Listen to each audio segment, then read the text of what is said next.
How late are we? Okay, we're only 3 minutes late, Marty. It's not that bad. Okay, so we're good. We're good. Ladies and gents, welcome back. It's another Wednesday. It's another Marty and Clyde show, and we got a lot to catch up on. Often Marty and I will speak midweek. Say a thing or two, get a little thing. I haven't spoke to Marty since last week, so there's a lot to catch up on. There's a lot to talk about, and a lot happened today in particular. I literally just rushed home. I was on the side of the highway. I'm still canvassing, man. I'm still hardcore canvassing. Like I just spent 6 hours on the side of the road collecting signatures. So that's still my life. That's my life right now. Hard at work still. Bizarre as it is, yeah. All right, so why don't we get into this? We didn't. So a bunch of these topics are going to be. We didn't have much time for a prep. So we're just going to hit each other with these topics. We'll just see where it goes because there's a lot to talk about. So a little preamble before we get going on the show. Marty and Clyde have been doing, and Marty and myself have been, I'm just talking in the third person now. Marty and myself have been doing this show for, I think we figured it out, it was like 4 years now. Almost crazy. 4 years. Yeah. Crazy. So happy to be doing it live again. We had some hiccups with the how we were going to lay out the show. Marty, we went back to the lives. Live's the way to go. It's the way of the future. It's the way we do it. So we're going to keep doing that and shifted a little bit of stuff. So one thing I've done, because we used to publish the show the next day on the YouTube channel, but for algorithmic reasons and other things, I've just kept the live stream up. That's what I'm doing. I'm just keeping the live stream up. So everybody that wants to catch the show, just catch the show, catch the live stream. Just be used to going over and watching the live tab, where you can catch the whole thing and watch it in its entirety.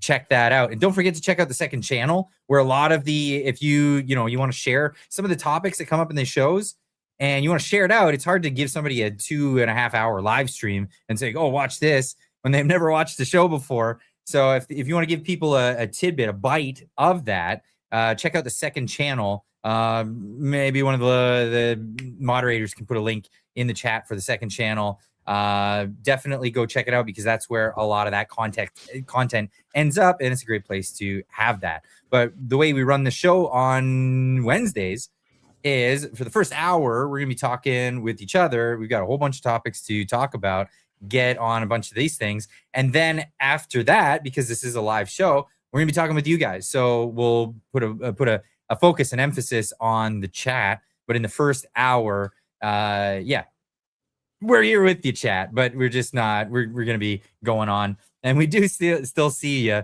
and we see the comments here and there. So we'll definitely be addressing all of those at the end of the first hour. So stay tuned for that. I guess that's about all I need to say. Yeah. Anything else to add to that, Marty? No, I think you covered it. Okay, covered it. Let's just get into it, Marty. It's been an interesting day. Holy cow, there's been a lot happening all week, but something happened today that actually a lot of us had predicted, thought was going to happen. Another MP from the Conservative Party has crossed the floor and is now with the Liberals. Actually, that's not where I wanted to start, but I mean, that's not where you wanted to start. Oh, okay. No, that's not where I wanted to start. I wanted to start with the fact that Donald Trump sent out like the most epic tweet ever, like this week, right? Like when he trolled Iran and said, like, what did he say? Like, I'm basically like, find that tweet, man. That's just like, you got to find that tweet, because we're going to talk so much about the floor crossing. So let's start with something a little bit lighter. Okay. I mean, well, that's not light. That's heavy, Marty. That's heavy, but I'm kind of happy that we didn't wake up to Iran being eradicated off the face of the earth. You know what I mean? Like yes. Donald Trump was savage. Like, even by my standard, I'm like, wow. But it's, sorry, it is Trump-style diplomacy, right? Like, I'm going to bomb the shit out of you to a whole new level. Like, I'm going to, what did he say? Like, find that tweet, man. Okay, here's the tweet. I'll pop we don't need to read it all, but just read the first sentence. Like, okay, the whole civilization will die tonight, never to be brought back again. I don't want that to happen, but it probably will. However, now that we have complete and total regime change, where different, smarter, and less radicalized minds prevail, maybe something revolutionary, wonderful can happen. Who knows? In all caps, we'll find out tonight. One of the most important moments in a long and complex history of the world. 47 years of extortion, corruption, and death will finally end. God bless the great people of Iran. Yeah, that's what he put out. Like, that is the best drunk tweet ever. Like, I mean, like wow. Do you think that was a drunk tweet? So, I mean, no, it's not a drunk tweet. I mean, it does sound like, it sounds like Trump, but I mean, like, that is the most savage. Could we have ended World War II if Trump was around, like, right off the bat? Like, could Trump have sent a tweet to Hitler going like, hey, dude, like, we're just going to, eradicate your civilization? I mean, like, that is savage. And I woke up this morning and the first thing I want to do is, like, I turned on the news, is like, is Iran? Oh yeah, okay, Iran's still there, but they capitulated. Yeah, capitulated. I mean, they got the 2-week ceasefire. Everything seems back to normal. I just thought that was funny. This is what I was not anticipating. Like, I knew he was dropping a lot of bombs. I didn't think he was going to drop an F-bomb this week, though. He definitely did that. That was a thing. He said, open the effing straight, you crazy bastards. Or you'll be living in hell. Just watch. And he said, praise be to Allah. Now, okay, now that we're into it, we might as well just talk about it, because this is crazy. It is. People lost their freaking minds. Oh, and including Greta Thunberg. Did you see? Yeah, Greta Thunberg lost her mind ages ago. What did you say on this one? The funniest one was Tucker, and I'm looking for it right now. So I got it here. I got it. See, these things are really easy to find. So this is what he had to say to that tweet, which is crazy. Who do you think you are?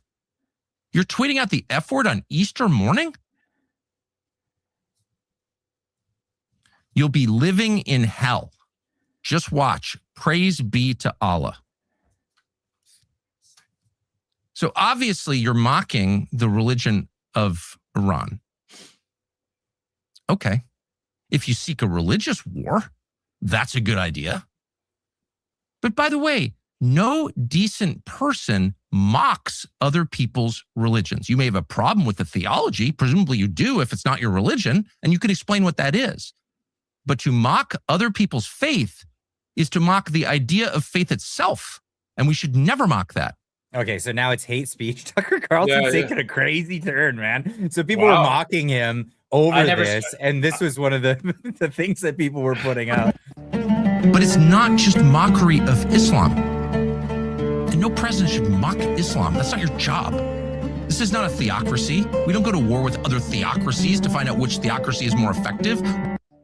So I mean, I love fantastic for that. Yeah, I love Tucker, but I mean, Tucker, you forget real quickly, like Islam and the Ayatollah. It was an Ayatollah who issued a fatwa or whatever, because somebody made fun of the Prophet Muhammad, and then Salman Rushdie had to hide for like 10 years of his life and stuff like that. I mean, yeah, that's an interesting take.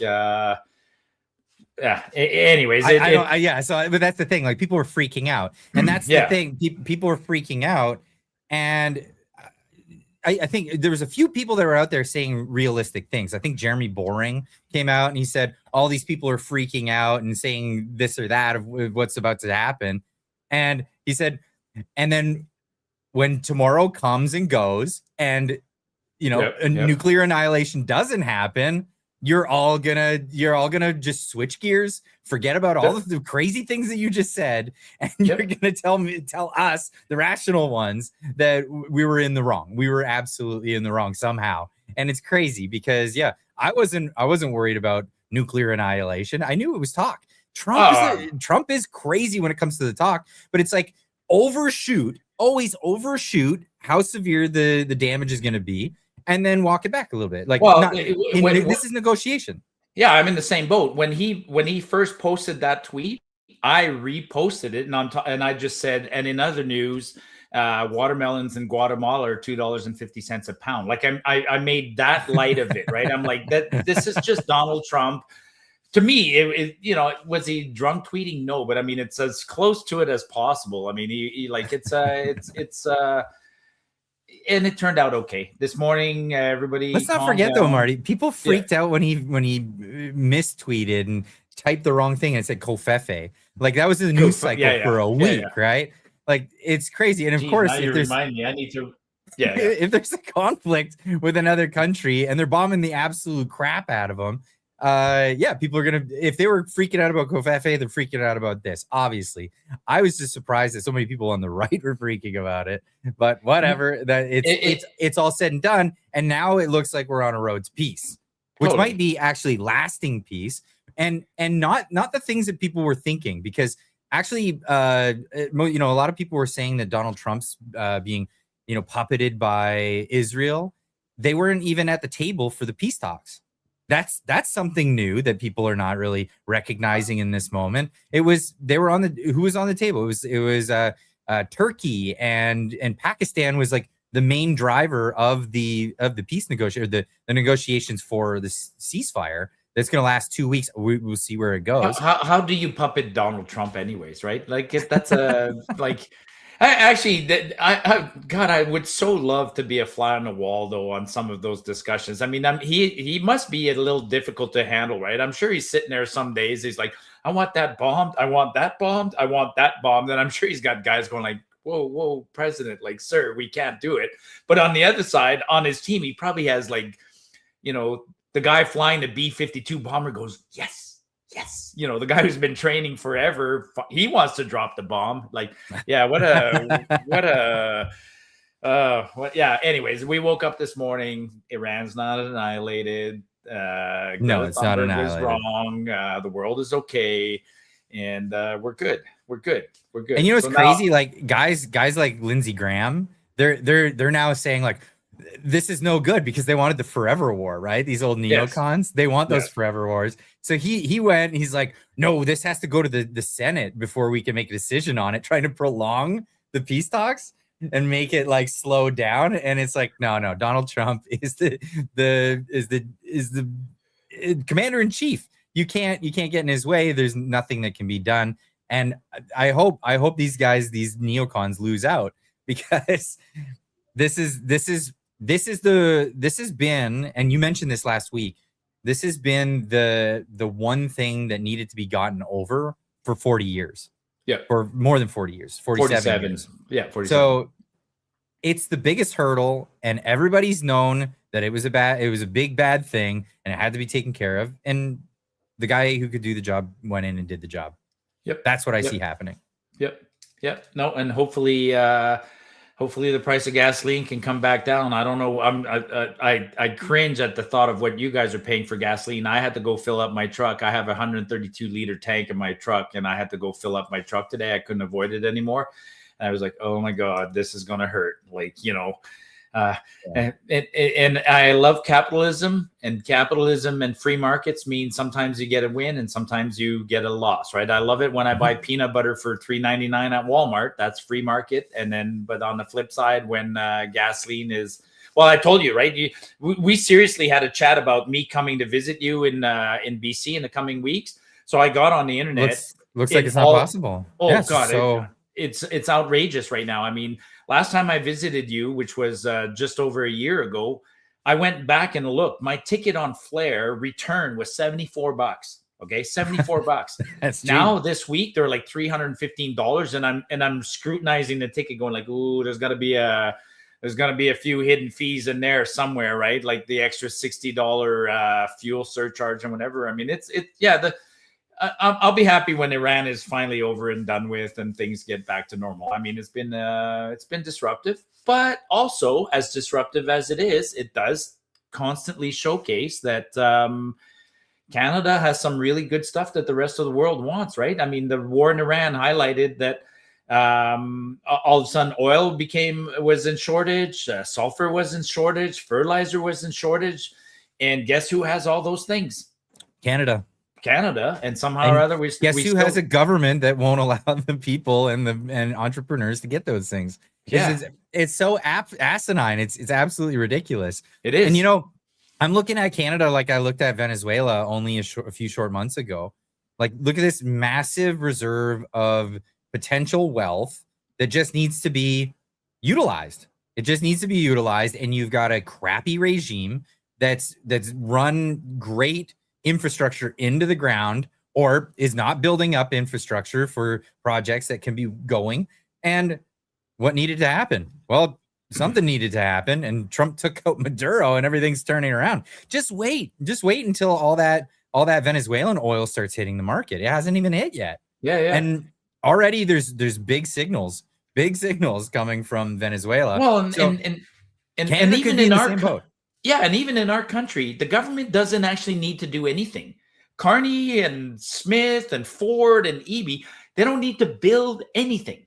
They don't need to get the hell out of the way. Just get out of the way and put a few basic, simple rules that say, yeah, you meet this environmental standard, meet this welding standard, meet this whatever, and boom, let everybody else take care of it. Yeah, no, it's so. I don't know. On the Iran thing, though, I wanna put this out there before we move on to another story, because this is a very interesting viewpoint, and a lot of people, I've talked about what Trump's plans are. A lot of people for some reason still believe that Trump doesn't have any plans, like he's just willy-nillying everything, which is absolutely crazy. But there was this one write-up that I found fascinating, and I'll read you through this one. So this is an American Debunk. He put this out there saying Trump threatened to take out the entire country in one night, and bombing Iran's power plants and bridges was actually one of the greatest plays of all time. I'm not exaggerating, but most people lost their mind over Trump's recent comments and posts, and that's because they lack a negotiation filter to make sense of him. Trump has been aggressively scope setting, establishing a ceiling so high, so gruesome that everything below it would actually look like a reasonable outcome. Right. I wouldn't even argue that this ceasefire would have seemed reasonable at all had we not had Trump's Easter post. Think about it. Imagine Trump never having threatened to blow Iran off the map and the world spending 48 hours ruminating about it. A ceasefire would have seemed mediocre. Not anymore. It feels like Trump stopped World War III. He put an image in everyone's head that Iran was going to get sent back to the Stone Age. That didn't happen. So a ceasefire and more negotiations seems like such a big win. And there's another move that nobody else is talking about. Each time Trump extended a deadline, and he extended 4 of them, which wasn't just buying time, he was letting the architecture get bigger. Deadline 1, U.S.-Iran bilateral, reopen the Strait or face strikes. Deadline 2, Pakistan enters the channel. The conversation is no longer 2 parties, it's 3. Deadline 3, Pakistan hosts Egypt, Saudi Arabia, and Turkey in Islamabad. Now it's a regional table. Deadline 4, the Islamabad Accord framework, a named document with regional backing and 2 phases. By the time tonight arrived, Trump hadn't just been negotiating with Iran. He'd been building a coalition of every major regional stakeholder around a shared interest of the outcome. Saudi Arabia and the UAE have wanted Iran contained for decades. Egypt and Turkey wanted regional stability and a seat at the table. Pakistan wanted the credibility of brokering a historic deal. In tonight's post, Trump did something extraordinary. He announced a ceasefire on behalf of the United States of America as president, and also representing the countries of the Middle East. He's not brokering a U.S.-Iran deal anymore. What he's doing is positioning himself as representative of a regional coalition. Saudi Arabia, the UAE, Egypt, Turkey, Pakistan, all behind the framework that is now being finalized. This is a permanent deal. When it comes, won't be Trump versus Iran. It'll be Iran versus a bloc that includes every major power in the region, with Trump holding the pen. Again, Trump went from Strait of Hormuz negotiation to a Middle East security architecture. A week ago, this didn't seem possible. Even a few days ago, it didn't seem possible. And yet here we are. Trump kept the ceiling high enough that the deal had room to grow into something much larger than where it started. This is amazing. Like, I'm speechless at that. Yeah, no, that's how he operates. I mean, he did the same thing in his previous administration. I mean, he's done this. Like, the guy has struck deals. He's brought peace in some really tough regions, Yes. and people are still going to try and fault him for it, right? I mean, it's Of course. like, God, his record down the road, I hope history will be nice to him at some point. Like, I hope somebody will look at his 2 terms through a proper lens and ignore the rhetoric and the weird stuff and the late night tweets and whatever, and like ignore all that and just look at what the guy accomplished. I mean, I've always said that. Like, sure, he's abrasive and he makes offhand comments and whatever, but you got to ignore all that. The results are what matter. Who is it? Who was it? Roosevelt who said, I walk and talk with a big stick. What was the expression there? Like, he was the type to be like Trump. He would be a modern day Trump if he was around. Like, that's no, I talk about this all the time. I prefer somebody who does what they say they're going to do versus somebody who says they're going to do the right thing and does the opposite. I mean, we've had a whole string of leaders in our country that are big talkers that appeal and then accomplish absolutely nothing. That's right. So I know. But anyway, so yeah, I mean, so let's go back to the original story. So this morning, I was expecting to wake up to Iran being obliterated. I wasn't expecting to wake up to another conservative crossing the goddamn floor of the House of Commons. Like, my world is like flipped upside down. Like, what should be normal is becoming what should be abnormal is becoming normal, and what should be like, I was shocked this morning. Here's the scene. I had a hard time.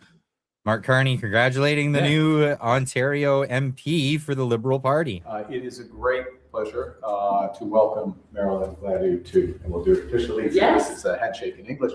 Officially to the Government Caucus and to the Liberal Caucus. Marilyn has tremendous experience in business as an engineer, international business experience, and 10 years, 4 elections of experience in Parliament, and one of the most collaborative members of Parliament, working across party lines on important issues, and really dedicated to her electors in Sarnia and Lambton. Whatever. What did you pay her? That's the question. What did she get? Is really the question. What and I put it up there. I asked the Twitterverse and everybody, what do you think happened? Do you think she was bought off, or do you think she was bribed? Like, and that's the question. I think she was black. I think it's blackmailed or blackmailed. Sorry, blackmailed. Actually, let me just talk about blackmail 1 second. So, sure. One of the guys I hang out with on the campaign trail is David Parker. You should have you ever had David Parker on your show? You should invite David Parker one time. You know who David Parker is, right? Like, David is. David is he's not a very popular guy in Alberta for a while. He's a kingmaker. David's an expert strategist who helped. He learned his business by working in Ottawa. He helped put Kenny in place, and then he helped take Kenny out and then replace Kenny with Smith. So, and I often talk to David about politics, and David is the one who he explained to me one time that in Ottawa, blackmail is an absolute currency. He said that in Ottawa, everybody has dirt on somebody else. They know who's sleeping with who's been seen in the restaurant with who took a golf trip paid by whatever, right? And they trade on blackmail constantly. And he thinks that this kind of floor crossing right now is blackmail. It's not as simple, we just offer you a or a ministry or something like that. I'm like, interesting. What did the Twitterverse say when you asked, by the way? What did they let me pull up that tweet. Yeah. There was what is it? 75% said she was bought off, while only 25% are saying that she was blackmailed. So a lot of people think that she was offered money. Yeah. I mean, To me, that's the most obvious one. And it's probably a combination of both, right? It's probably a lot of people with the comment that, oh, well, you know, her husband's probably going to get a lot of contracts with the government, something like that. Because I mean, hers is fishy. Like, you know, only like as recently as like 2 weeks ago. I mean, she's standing up in the House of Commons and she's criticizing Carney, food inflation, you know, the GST rebates aren't working, this, that, blah. Like, she's very vicious. Plus, she also ran against Poiliev in the, or maybe not against Poiliev. She would have ran against Scheer in the 2022 leadership race. But she had a go at leadership. Okay. She had a go at leadership. So, I mean, that's a pretty dramatic change of heart in a matter of weeks. You know, well, she was even criticizing other floor crossers. Oh, thanks for, yes. She's the one who proposed it never made it to the floor of the House of Commons, but she was proposing legislation to deal with floor crossing. She was the one saying that it should trigger at the very least a by-election, and the floor crosser should have to sit as an independent. So yeah, she's like, what she's doing right now is pretty straight up hypocrisy as far as I'm concerned. That makes me think it was blackmail. That makes me think, because if it was that recent, and what are they? It's crazy. It's crazy how this whole thing's going. So she's not the only one who's ever brought up the fact that it's unfair and that floor crossers should have to go to a by-election. This is something that actually Pierre Poilievre talked about just today, and this is where I get a bit annoyed. I've been annoyed with him a bunch lately, but Mark Carney is seizing a costly Liberal majority that voters denied him, and he's doing so through backroom deals. In January, MP Gladeau said that floor crossers should face voters in a by-election to give voters the final say.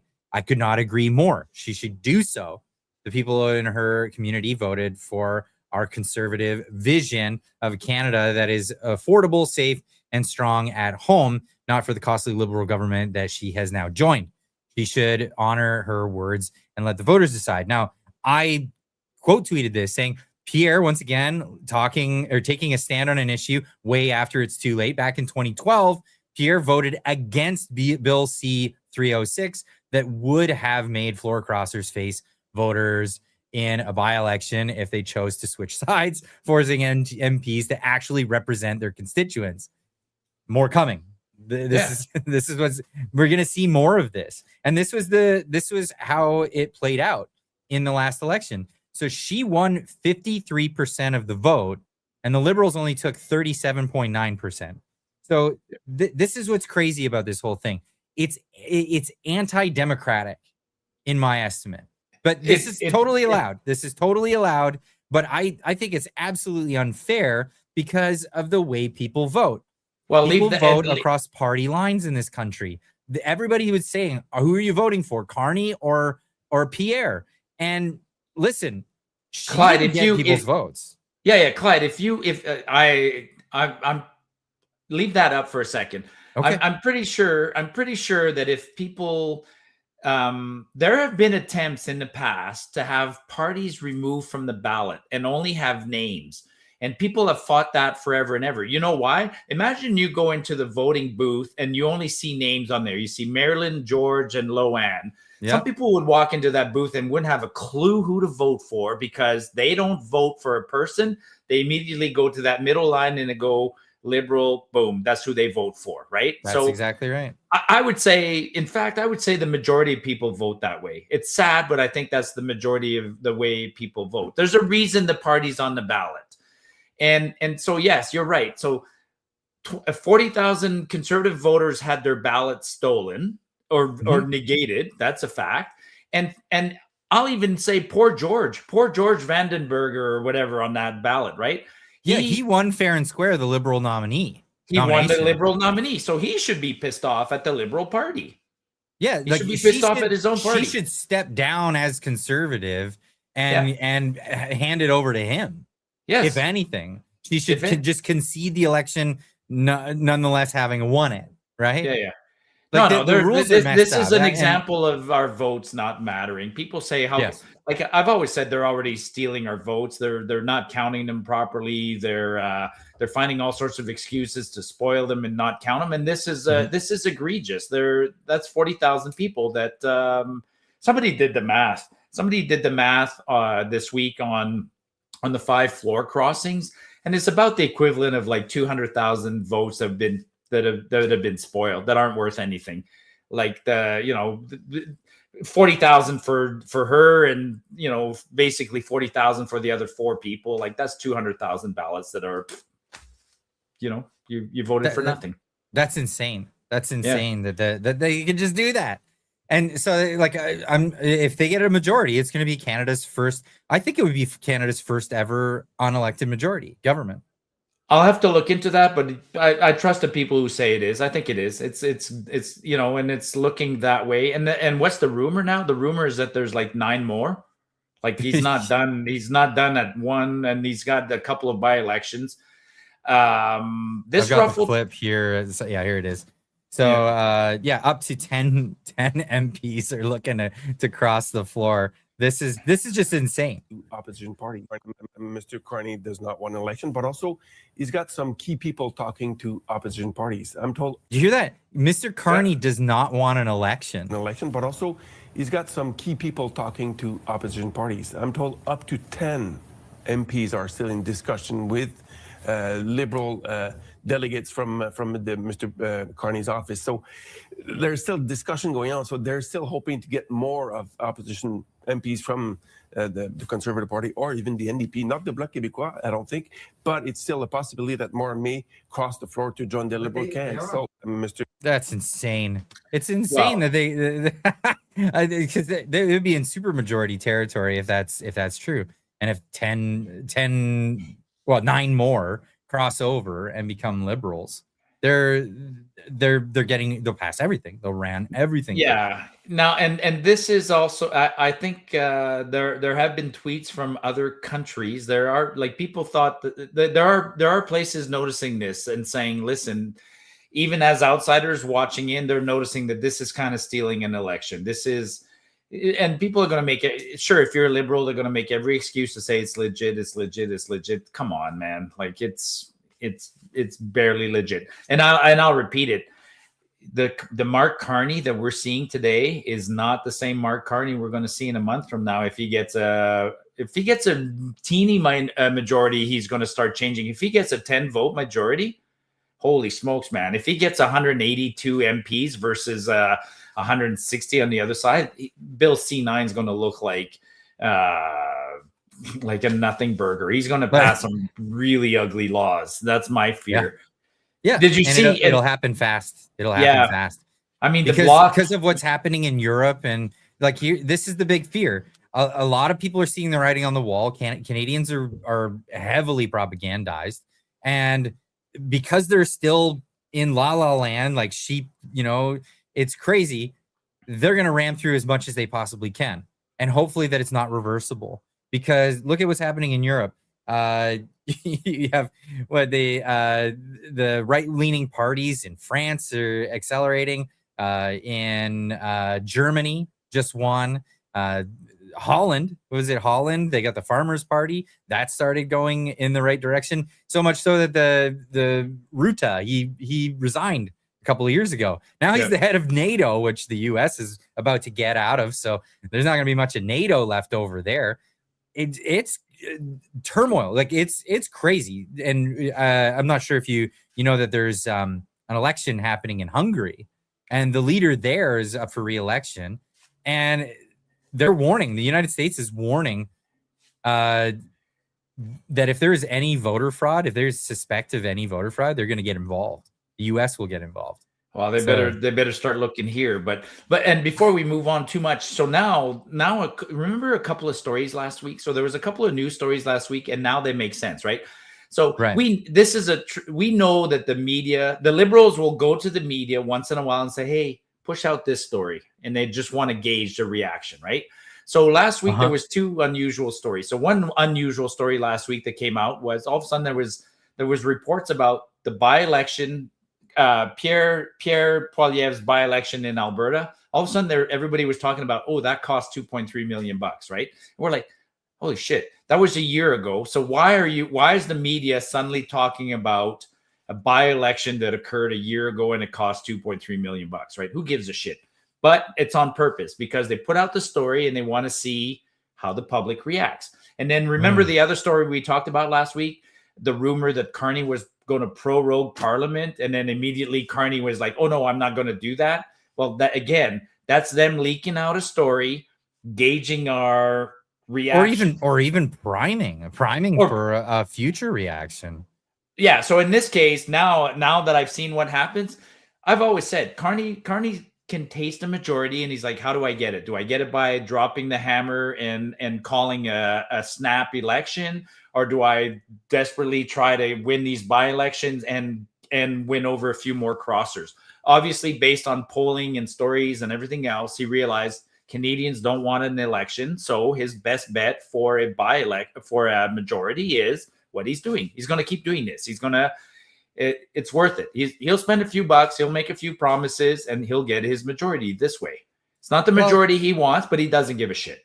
And stuff is happening in the conservative camp. Like, oh yeah, it's not good. It's not good. I don't know if you caught the news. This was pretty quiet today. The communications director, or what? Yeah, story? okay. So you did catch it. You did catch it. So the communications director, Katie Merrifield, she resigned. She just resigned. She's done. She's done, effective immediately. She's no longer going to be, I don't know, organizing parties for social media influencers. Of course, I was never on the list of that one, and you weren't either, Marty. But this woman was the one who was chosen for that job just last year. Now she's taking off. She was the one, I think she worked with Kenny, getting Kenny in, and then I think also getting Kenny out. She also worked with the Liberal Party of British Columbia. She was the one who famously told them, you guys need to get more involved in things like LGBTQ and Black Lives Matter. That was her initiative, winning them, I guess, seats on being way more left. But what does this mean? What does this mean internally for the Conservative Party? This is there's got to be turmoil internally. I mean, this is like, no matter what, Pierre's trying to, this reflects on the leader. It doesn't matter. It reflects on the leader, right? I mean, he's lost 4 MPs in the last 3 months that have crossed the floor. And these are the MPs that they handpicked, because I remember covering the last election and looking through how the primaries went. There were many primaries where, they didn't even hold a primary. There was people campaigning for it and hoping that they would run the primary, but they waited it out so that they could select their own hand-picked people. And these are the people that are leaving them. Like, what is this? Yeah. So, actually, did Poilievre come out and make a statement today? I didn't see any statements on his part. I've seen a few senior conservatives criticize. Carney made that comment about Gladue having previously talked about by-elections and stuff like that. But he's sort of relatively, I guess he doesn't know what to say because his PR director quit. So he's kind of, I don't know. The other thing that was interesting today and yesterday, but more today, is the Bloc Québécois now. The leader, Yves Blanchette. Yves Blanchette basically, now he's saying it's a uniparty. Yves Blanchette is literally on the record as saying, I think this proves that it's a uniparty. Of course, he's trying to promote himself. He's saying, the Bloc is the only option that we're not compromised. I'm like, really, Blanchette? Like, how many opportunities did he have of dissolving Parliament by voting against Trudeau and Jagmeet? Like, too many. Did he say it in English? No, he said it in French. I was going to say, because if he said it in English, I don't know who the hell he's campaigning for, because you can't vote for the Bloc Québécois outside of Quebec. And that's it. They're the separatist party. So now what he was saying today, and I sort of agree with it, is that conservatives in Quebec should abandon the Conservative Party and vote for the Bloc. And I agree. I mean, but I'm saying the same thing to conservatives in Alberta. Are you seeing what's happening? You might as well abandon the Conservative Party and and vote Liberal if you want to, because nothing else matters at this point. I'm being facetious here in Alberta, but in Quebec, Blanchette is being honest. You should vote for the Bloc. And I think he will probably succeed in getting a whole bunch of people to vote for the Bloc, definitely in a Terrebonne election. So I think I was predicting 3 by-elections for the Liberals. Now I'm going to say that Terrebonne will go Bloc next week. Oh, you think it'll go Bloc? Okay. Oh, yeah. Well, they're polling well. Yeah. They're just behind the Liberals, so that's is very much possible. But this is a perfect segue to this little tidbit. This is David Robinson saying, if you know nothing else about Canadian politics, know that this alone is why Alberta needs out. And he shows this map, and it's a very blue map. And he says 34 out of 37 opted to go blue in the federal election. By all rights, a mega super majority. 0% of them have any say federally. And if they do, it needs the needs of Quebec and Ontario come first. There is no fair deal we can make with the present framework where 92% of the will of the province is constantly ignored, while people at the opposite end of the oppressive lawmaking, regulation, culture, and views towards Alberta. This makes tons of sense. This is the message of the Alberta Prosperity Project. This is Mitch Sylvester's message. This is my message. This is Keith Wilson's message, Jeff Rath. This is our message every week. It doesn't matter in Alberta what, we will not vote our way out of this mess. Even if we had, like, we're completely blue. We are all the way blue. And it doesn't matter. It doesn't matter because there's a little triangle between Toronto, Montreal, and Ottawa. And there's about 20 million people that live in that triangle, and they will outvote us all the time. Every single time. Every single time. Even today, it's a good segue. We'll come back to this, but today there was or maybe it was yesterday. I think it was yesterday or today. Carney announces another one of these bullshit major project office, right? Or major project fund. Like, what was Google major project fund? Like, find it real quick. Like 51, type in Canada, $51 billion fund. And something will show up. It was yesterday's press release by Carney, and it went relatively untalked, but I want to just showcase it real quick. I think it was okay. You got it. Just show the title, right? So Carney launches the Build Community Strong Fund, $51 billion. Okay, and 13 projects are announced in there. And if you had a list of 13 projects, here, I'll spoil it for you. The first project announced is a new rec center in Brampton. Okay. That's what we need. We need more recreation. Yeah, rec center in Brampton for $157 million. And then there's 13 projects that have been announced, and they're all, look at the title. Go back to the title. What's it called? It's the municipal title or whatever, like Build Community Strong Fund, right? Basically, every project in that list is Ottawa overreaching. It's not Ottawa's job to build water infrastructure, community halls, golf courses, sewers, projects like that. But Carney just announced $51 billion of our federal tax. And so here in Alberta, he's pissing off Danielle Smith, because now the project announced for Alberta in that list is, $50 million for the city of St. Albert to improve their sewage treatment plant. So now the city of St. Albert, instead of going to Edmonton and asking for money or raising its own money, bypasses Danielle Smith and goes, hey, look, Ottawa's going to give us money. Man, that just infuriates Smith. But she still thinks that, I'm going to work with Ottawa and I'm going to get us a better deal. Oh, man. Like, Danielle, you're being played right before your eyes with this kind of bullshit that came out yesterday or today. I think it came out today. But then it was all I can think of, though, is like, why are we building swimming pools and hockey rinks when what we need is in Brampton. to serve a bunch of people who've only got a few years of tax paying on their records. Yeah. They just got here. But holy crap, dude! Why? Like, no, we again, like you said earlier, the government doesn't even need to spend any money. They just need to get out of the way. Like you said earlier, it just makes way more sense.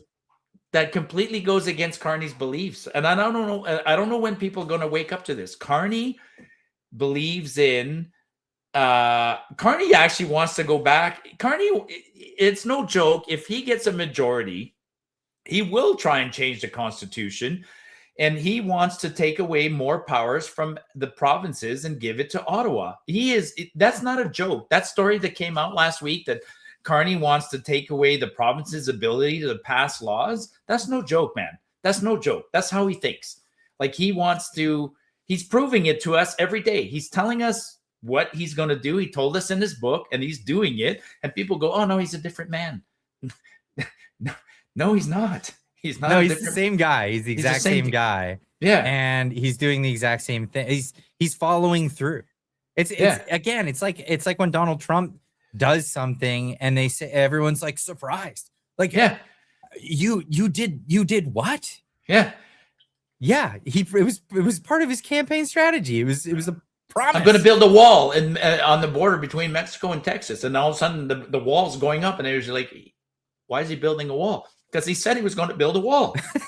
That's exactly what he said he would do. Yeah. I think for me, it all started when he moved the American embassy to Tel Aviv in Israel. Yeah. Something that had been promised since, I think, 60 years, man. Since been forever. Yeah, yeah. Been forever. And then everyone's promised the same thing. You'd have two candidates arguing with each other over who should be president, Republican or Democrat, and they both agree on the same thing, and it would never get done. He does it on like almost day one. It was just, and everyone's like, I can't believe he did that. And people were angry about it for some reason. Actually, speaking of that, just let's add a little bit of humor. Let's find Pierre Poilievre had a good tweet today or yesterday. Google or search Poilievre, the Liberals will always tell you what they won't do. Something like that. Like, yeah, that was good. That was good on Pierre to do that one. Because you can definitely, he knows it. I guess more people just don't understand it. Whatever the Liberals tell you they're going to do, they won't. Like, it's like you and I have always said, whatever company they bet on the opposite, man. If they say they're going to plant trees, they won't plant trees. If they say we're going to build bigger jets, they won't build bigger jets. If they say we're going to build a pipeline, no, they won't. I mean, we're not even, I'm looking at the clock rundown. We're not even going to get to the rail story. We're not going to get to any of the stories, but if you can find that one from Pierre. It was a good tweet. I can't find it. Yeah, don't worry about it. Well, I'll find it later and we can do it during the chat. But okay. Poor Pierre's trying hard to stay relevant, but it's also super obvious right now. The media is not playing with him at all. Like, the media is, I don't know. I don't even think it's $1.6 billion. It's got to be more money going to the CBC and to CTV. It's got to be more money because it's not helping him at all. No. And you know, like all this stuff that he's doing to get attention by going to podcasts and stuff, it's great, but it's like you're a year and a half at minimum too late. Yeah, year and a half minimum too late. Like, it's whatever, right? And what are you going to do about it? What are you going to do about it? Like, there's no election coming up. Carney's going to sweep a super majority by stealing members from Pierre's team, from his MPs. He's kind of a lame duck at this point. Just a mouthpiece that the other side hates, and the conservatives really like. A lot of them really like him, but you're not winning over the middle ground at this point. I think it's time to look for a new leader. I'm looking at the comments. A whole bunch of people said, "Walk softly and carry a big stick." That's what that. Yeah, that's what it was. Yeah.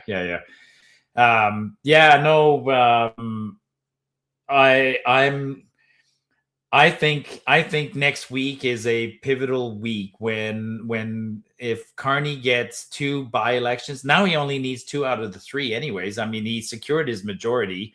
He pretty much has it in the bag. He's going to win universities and whatever it's called in Toronto, and he's going to win Bill Blair's old riding. Like, he's got it in the bag. He's going to get his 173 and to 171. He doesn't even need to count on the Speaker of the House. So we're in for a world of hurt starting next week.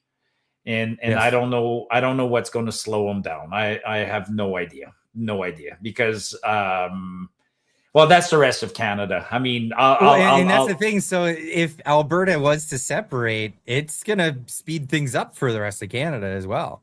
Now that sucks for the rest of Canada because they'll go extremely liberal right out of the gates. How many seats? 39 seats, or how many seats are in Alberta? 37 seats. So they're gonna lose 37 Conservatives. Pretty much. Yep. And I'll tell you, I went canvassing today. You know, the viewers know this. I pretty much go out there every other day or every day. I try to, and I go from noon till 4. And I knew today. I looked at the weather. I'm like, oh, it's a nice day. Plus, we had a floor crossing. I got to go out there, and man, it was. I can sense it. Like I can tell people come in and they come and sign the petition. And that's all everybody talked about today. The floor crossing.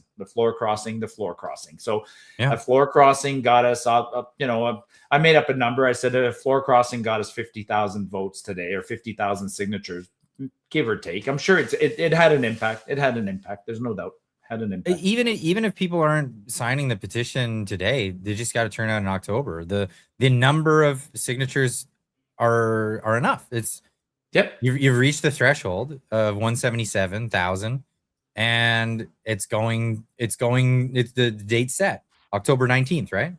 Yep. Yeah. No, it's set. We're at this point we're just collecting to make sure they don't do any shenanigans and whatnot. I mean, that was I don't know if we want to talk about that, but the injunction, I mean, that's still looming over the head of Alberta separatists. There's an injunction that was filed by some First Nations. They're trying to get the petition stopped. The injunction is the judge started hearing the motions yesterday and today, and then there's 2 more days of hearing. I logged in. Lots of people talked about this. You know, you get the Zoom call and you can log in remotely or virtually to the court. And man, poor Jeff Rath and poor Eva Chipiuk. Like, you know, thank you for taking it on behalf of us and having to listen to the other side, because you'll have to have Jeff or maybe have Eva on the show in a couple of days to come and debrief. But I'd love to have that. Yeah, it's painful to listen.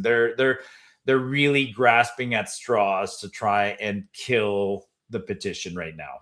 Oh, it's too late. I mean, it's already, the cat's in the bag. You're going to a referendum. It's happening. Yeah. So speaking of having some more other people to come on the show to talk about things, we got a special guest for the Marty and Clyde show tonight. That's our good friend from way out east. Used to live on the West Coast. Don't know what happened with that. But a good friend who's visiting Calgary at the moment, Carly Treadway. Welcome to the show. Hi, guys. Thanks for having me on. Absolutely. She muscled her way in. Good for you. I'm sorry. This is terrible lighting. I'm sitting in a bar in Calgary right now. What? Way to be.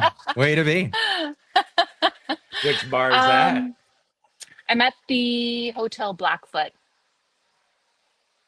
Oh, so okay. You probably it was your purpose to come to town to go on the podcast? That's your only purpose? Not our podcast, but you went down with Jeremy and Dave? Yeah. I'm on the podcast. I'm visiting a few friends while I'm down here and getting a bit of work done, and then back to Ontario.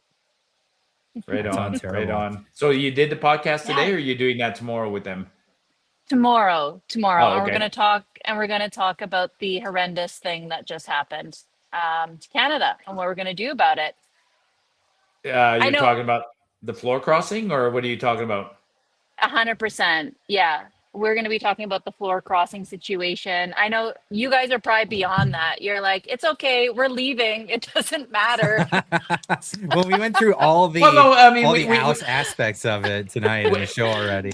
Yeah, we went through it, but I mean, Clyde and I, we're on the same page, but we're in a different reality. I mean, for me, yes, we're leaving. Clyde is leaving elsewhere. He's going down south, so he's already, But I mean, he's out. I guess we haven't seen you in a while, so good to see you, and hopefully, I will be downtown later this week, so hopefully we can get together for a quick coffee or something. What is your perception of what's going on in Alberta? Have you been here long enough today to feel the movement or feel something, or what's your take on it? I travel quite a bit for work back and forth here. And Alberta definitely is a different place. You do sense that well, for one, it's doing better economically. You can just tell. You can tell people have way more money in Alberta than other places. Like that feels different than other provinces in Canada, just like right out of the gates. As an outsider, my perception though of Alberta and separation is very mixed because I think there's rural Alberta versus the cities, and the cities have very, very different opinions than rural Alberta. And I'm not sure what's going to happen. Like my gut says there's no way you're going to get 50%. However, I do listen to people like Martin Armstrong, and with what just happened with the floor crossing situation, this might be the thing that actually makes it possible for not only Alberta, but maybe Quebec leaves too. And that's what Martin Armstrong predicts is it's guaranteed that Canada is going to break apart. And maybe this is what actually spearheads everything falling apart. Well, no, I agree. I mean, we like I joked loosely this morning that as soon as I heard about the floor crossing, I rushed. Like I've been canvassing every day, basically, but today I was like, I'm not missing out today because I know I'm going to get extra signatures because I've witnessed it. I've been canvassing for 40 days now, 50 days, and every time there's a weird event, whether it's a tanker full of LNG coming from Australia or a floor crossing or a crazy law, it manifests itself immediately right there in front of me at the table of people coming to sign.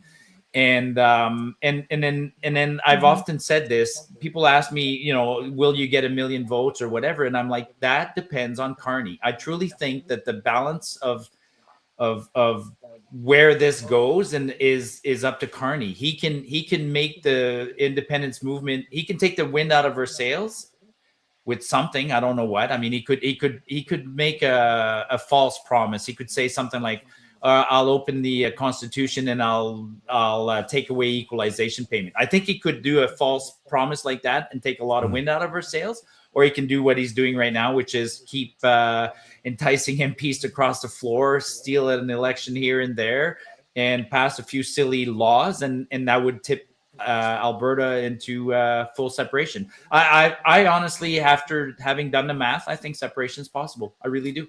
What do you think? What do you think might happen with the because the USMCA negotiations are coming up in July and they're looking horrendous. The signals from the United States are Canada's not getting a deal. Period.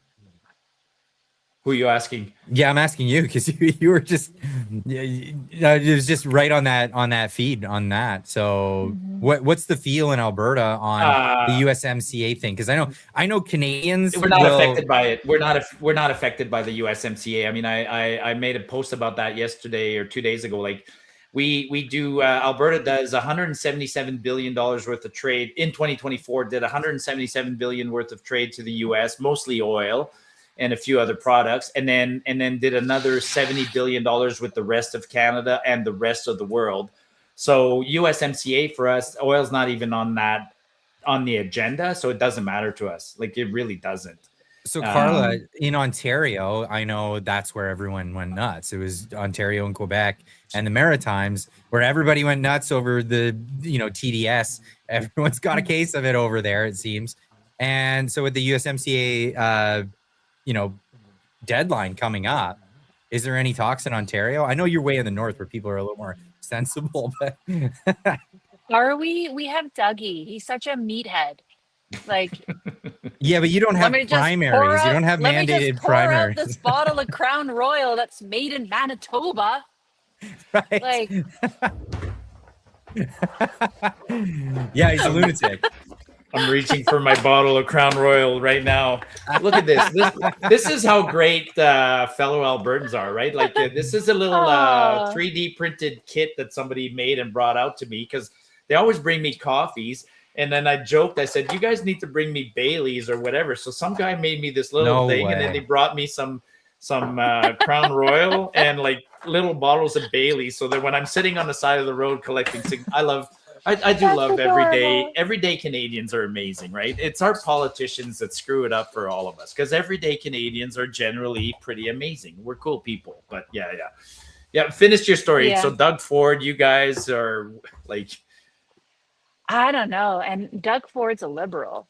I don't think he's a true blue conservative. He's having barbecues and dinner parties with these guys. Like he is not on our side by any means. So I don't trust that he is actually going to get any kind of deal with us anytime soon. So I I don't know.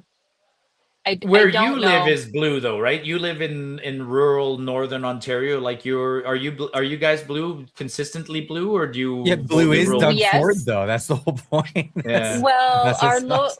our local MP and our MPP are conservative Mhm. by badge, but I know these individuals personally, and they're pretty progressive. Right. So you know, the more that you actually really participate in politics, and by that I don't mean just voting, like actually participating in the system, canvassing, getting to know these people, you realize how left leaning actually our conservatives really are, which is Yeah. so funny when you hear these slanderous claims about Maple Mega, blah, blah, blah. Like, you guys don't understand politics at all, because it's called progressive conservative. Our conservatives are nothing like the Republicans. So, Right. yes, we are conservative. I feel like they kind of tout the party lines. They're not like Falk in Manitoba, where you hear him like standing up in the House of Commons and like really making a name for himself and calling out issues.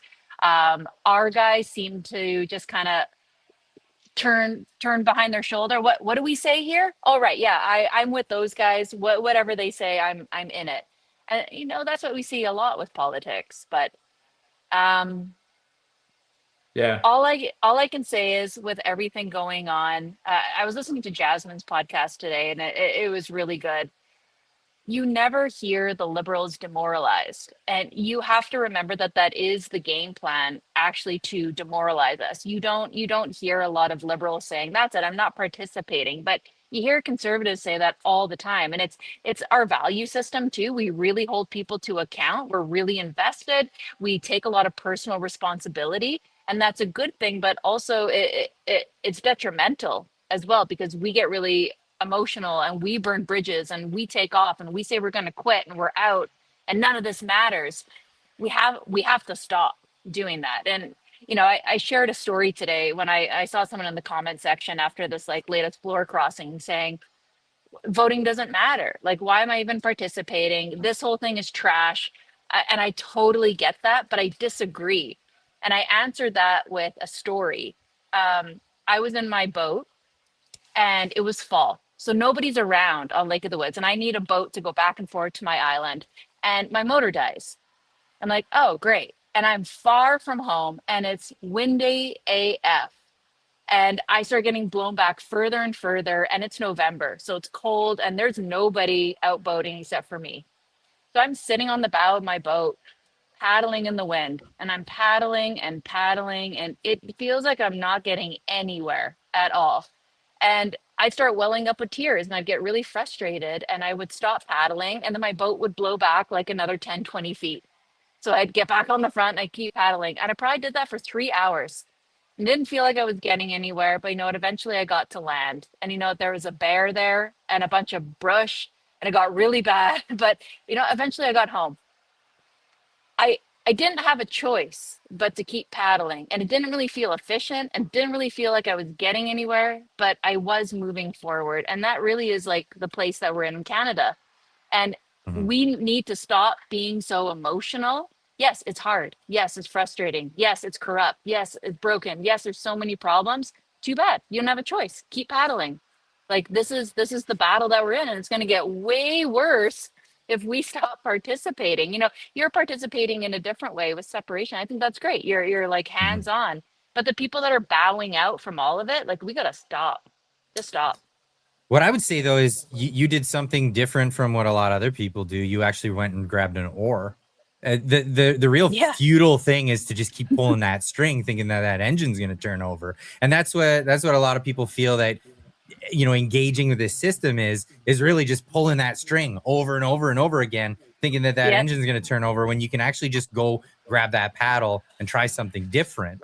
And even though it's a hard 100%. battle, No, and what is that difference? Like today I gave the example of countries that like were hopeless.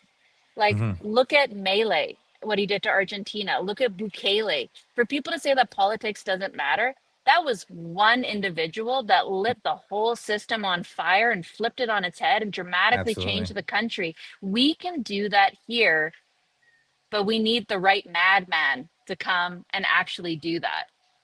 Yeah, no, I 100% agree and get what you're saying, and I would say, in fact, Albertans are doing that right now, right? So it's unfortunately it's not the whole country that's doing it, but Albertans will be a catalyst to show like we've been doing this for a couple of years now, and people in Alberta are actually more politically engaged than I ever seen them. And I've been across, I worked in Quebec for years. I used to be amazed at how politically engaged Quebecers were. And now I'm actually saying that Albertans are perhaps more engaged. And we've I guess we've given up on the country, but we haven't given up on the province. And we'll see how it turns out in the end. I hope we inspire people is what, that's what I'm doing. Yeah. Like, to your paddling story, I'm sitting on the side of the road collecting signatures. I collected 9 today in 4 hours, and I'm just not giving up. I'm it's crazy. Do you know what? I think this strategy can be applied to the rest of Canada. Like, know what I think is so awesome about separation, and you told everybody what was possible. Like, we could be as rich as Saudi Arabia right now. Like, what's the problem?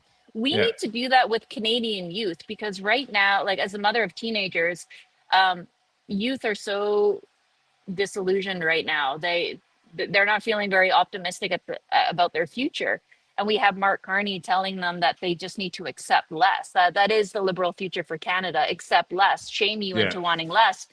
I think the boomers are gone. They think it's 20 years ago and they can't be convinced otherwise.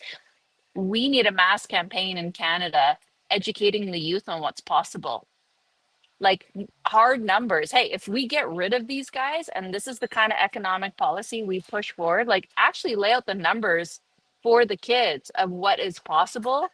Let them be the Melees and the Bukeles and want to burn this whole system down when they realize how cheated they are. Because right now, people are telling them that everything's screwed and they're never going to have a house, but they're not telling them what is actually possible. And we could actually lay out those numbers for them and tell them what their future could be, because decline is a choice.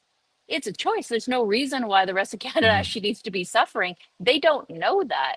So I think Alberta is a really amazing example of what's possible, and kids don't have to choose this bleak future. Wow. Okay, I'm speechless now. That's a great message. That's really good. Inspiring no for kidding. sure. And there are really great lessons to learn from some of these people. Bukele with the law and order stuff. You have your Mile. He's a free market guy, Austrian School of Economics, but also getting back to Ontario and one of the big woes of Ontario. You really don't have a choice if you're conservative. You've got Doug Ford, which is he's a liberal, and then you have like the Liberals who run guys who look like cartoon character villains. Like, it's crazy what they run. So one of the lessons from Mile was that an important thing in the electoral system is to have primary elections for each party prior to every election that happens. So basically making it mandatory that if Ontario provincial election were to take place, before that takes place, they have to have a primary within every single major party. So that would include the Conservatives, which would give people the option and the ability to vote Doug Ford out and hopefully get somebody who's better in, so that when they do vote Conservative, they're voting really conservative. So I mean, it's more along the lines of what you're saying. Yeah. I mean, we're Mhm. we're what I call in violent agreement here. Like we're just fair gonna enough. agree on. Yeah. Like it's oh, awesome. Yeah. Are the people in the bar wondering what you're doing right now? Are you or is I it's mean, pretty? they just dropped me off a nice Alberta steak here. Oh, Alberta beef. well, we need to let you go then. You got to eat that while that's still warm. You Yeah, don't want to eat let it it while get it's Yeah. cold. So I appreciate you guys. Yeah, I think it's awesome the work that you're doing, rallying signatures. I think it's really important. I think it's important to get involved, and yeah, I whatever people's fight is, I'm just encouraging them to to be in the fight. Like Mhm. you don't have a choice. You just got to keep paddling right now. Yeah. Well, you know me. You know what I do for fun, right? I challenge myself. Yeah. I drop myself in the middle of nowhere with nothing, and like, okay, now get out. Yeah, So I can't. exactly. Yeah, that teaches a lot in life, right? I mean, I've Yes. had people ask about how do you like. I've been putting up with a lot of shit lately, just politically, right? And people say, how do you put up with that? And I'm like, well, I'm a little bit braver maybe than most people, but bravery can be taught. Like if you master skills and you start having confidence in yourself, along with that confidence, there's something that resembles bravery, right? I'm not brave, I'm just Mhm. confident in my skills. So Mhm. yeah, interesting. Yeah, awesome. All right, Well, well, Thanks, enjoy guys. your thanks for steak. joining us. Yeah. Yeah, Welcome to enjoy your Appreciate Alberta. you. Welcome back to Alberta. Thank you. I'll Yeah, talk we'll to you guys catch up. soon. Yeah. Okay. Cheers. Good night. All right, that was a treat. That was a real treat. Yeah. So for those that don't know, Carla, she's been in the movement for a while and she's fantastic. She's the sovereign citizen. Go check her out. Go check her podcast out. I've been on her podcast. Marty, you've been on her podcast, right? Yeah. Yeah, she's amazing. She's on all the social medias. So sovereign citizen. Well, I had Not never met her sorry, until sovereign. the Not sovereign CEO. The sovereign CEO. I was sovereign is- citizen, something else entirely. You know what? Yeah. No, she's on the Citizen podcast tomorrow. But That's what it was. I got them was mixed up.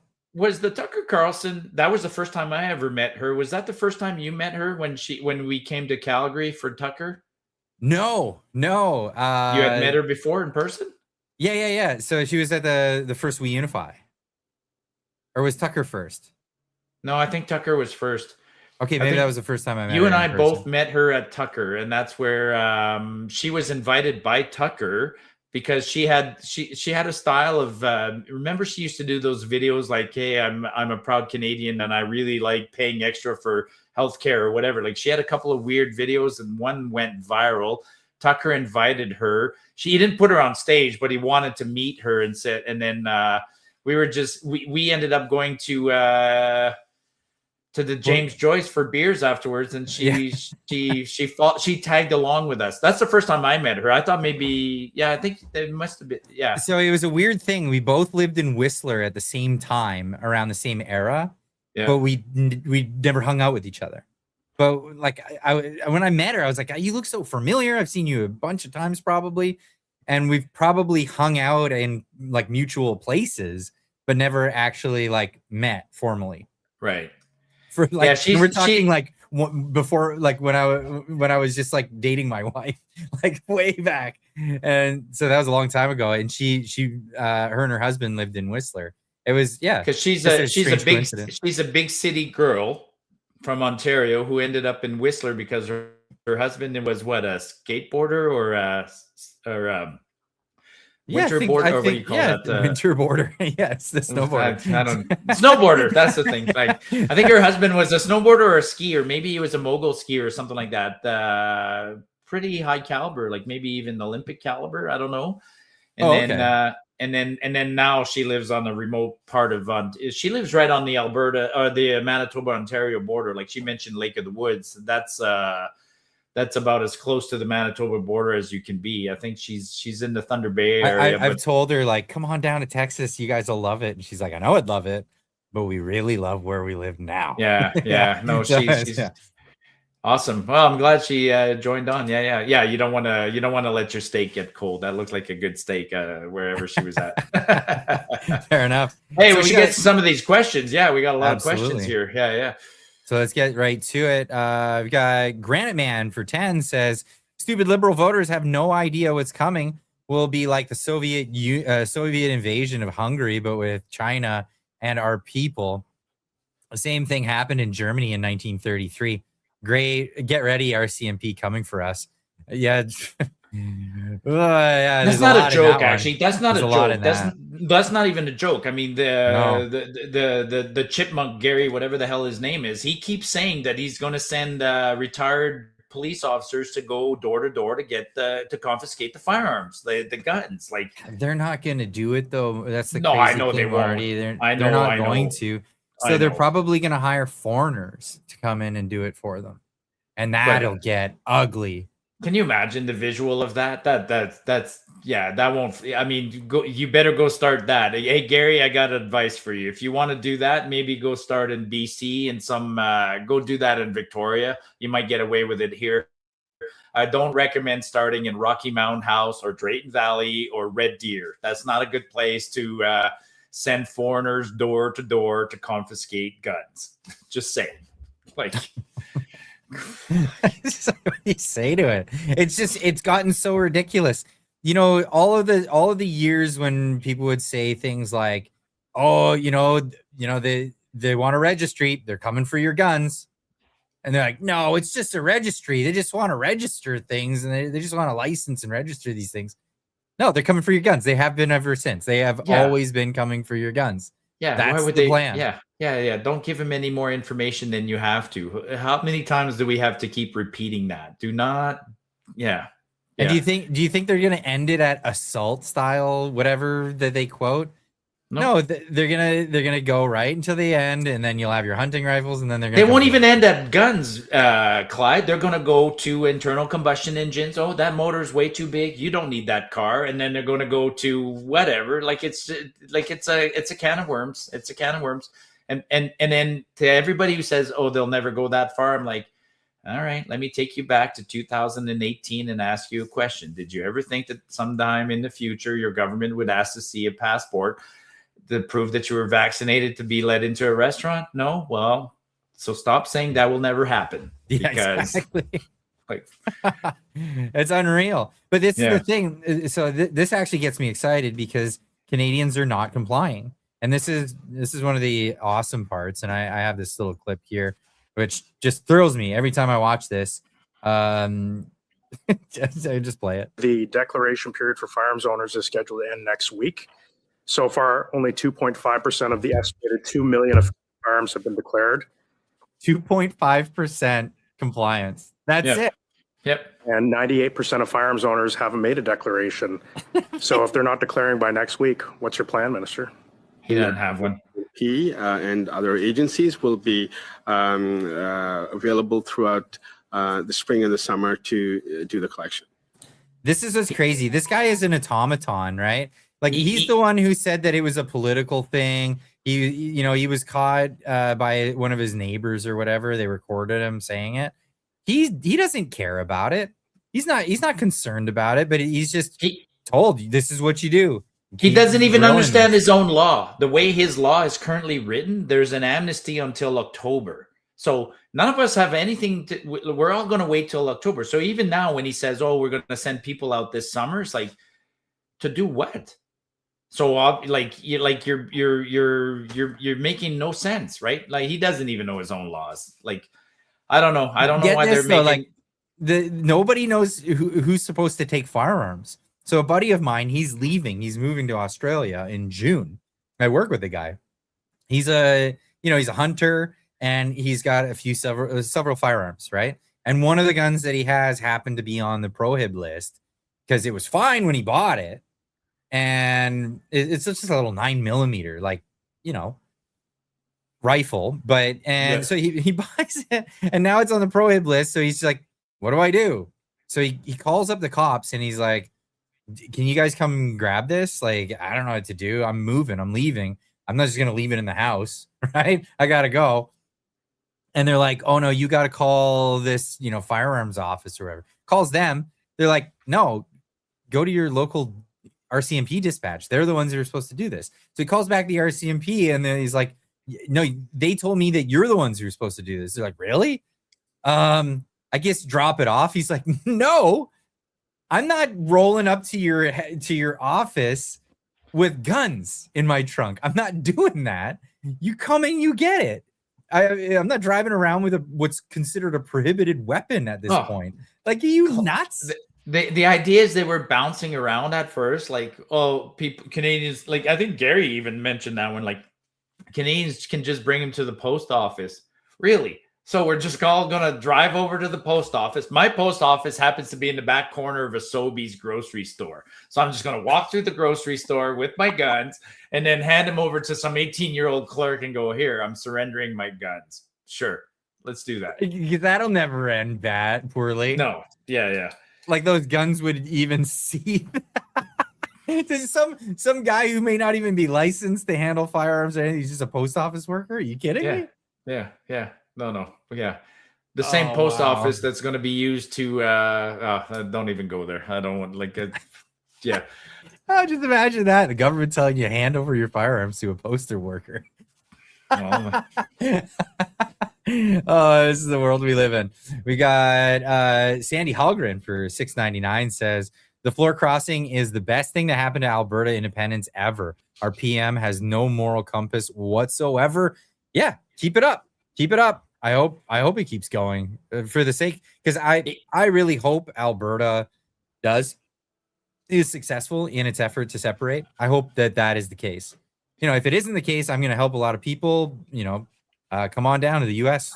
We'll make a whole expat community. But I hope it happens. The PM has no moral compass, but he actually has a little bit more than the MPs that are crossing the floor. I mean, the Carney's doing what I expect him to do. He's a sleazeball, and so, you know, his moral compass is already pointing the wrong way. Madeleine Gladue, who crossed the floor today, I'm like, what happened to her? Like, that's the really shitty moral compass. But then that's, at this point, I'm reluctant to use the word. I don't think it applies to many politicians. They're not very moral. So yeah. No, that's it. What's this comment? Big D says Clyde, the floor crossing, she couldn't have did it without the union support. Heavy Union City. She's from Sarnia, right? Is that where she's from? Is that what maybe the reference to it? Yeah. Is that a big she's probably, you know, you got to look at it this way.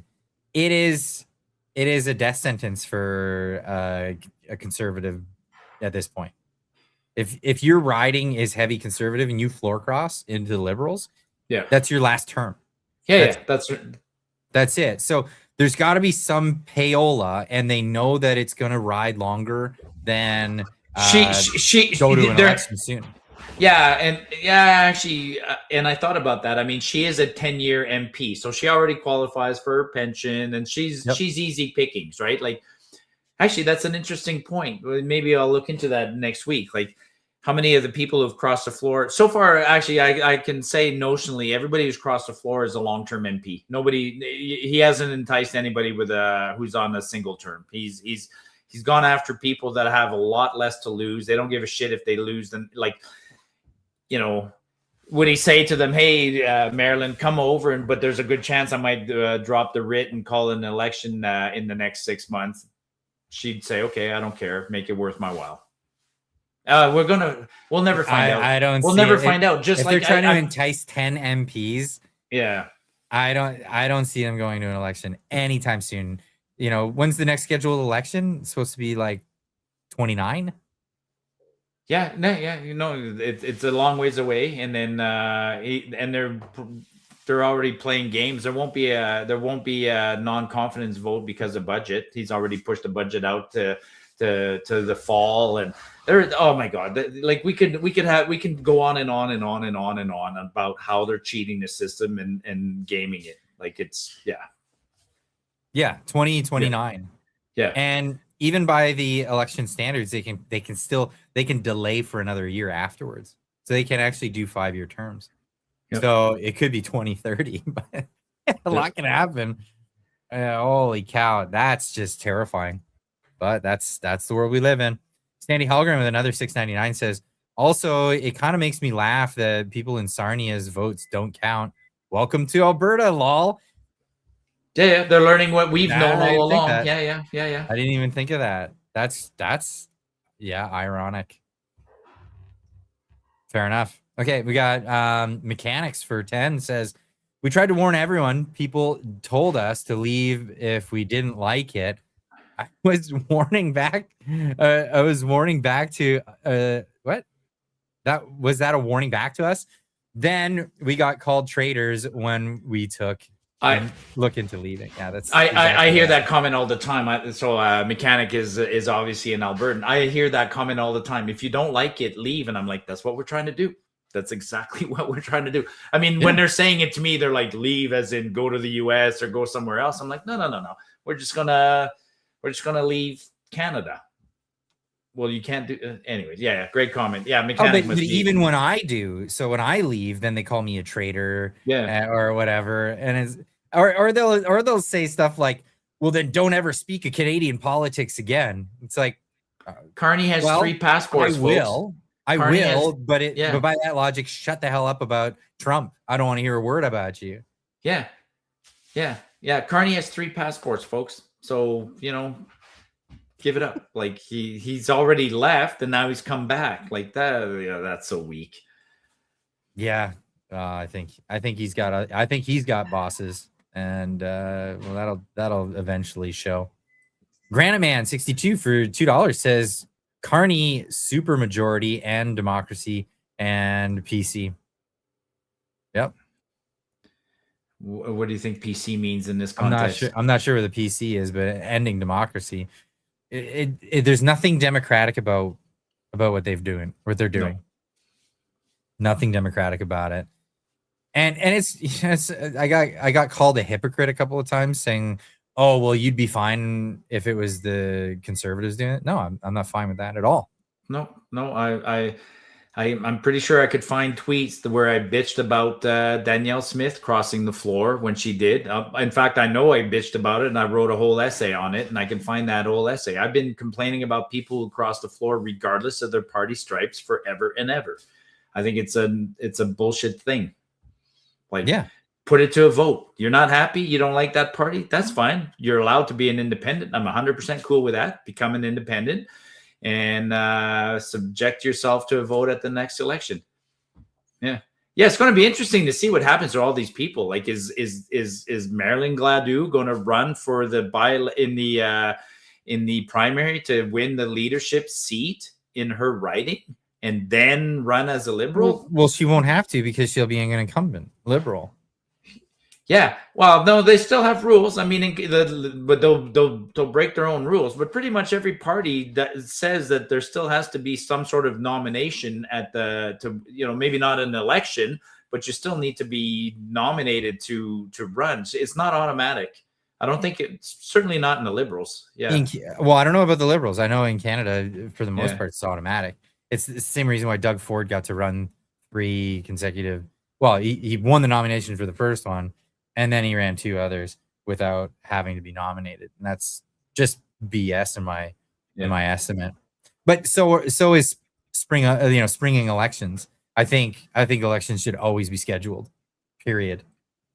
And that's another thing because you always give the advantage to the party that's in power. Yeah. We in fact we have scheduled elections. They can't go past the date, but they can call an earlier election. And I think that's another problem with our system, right?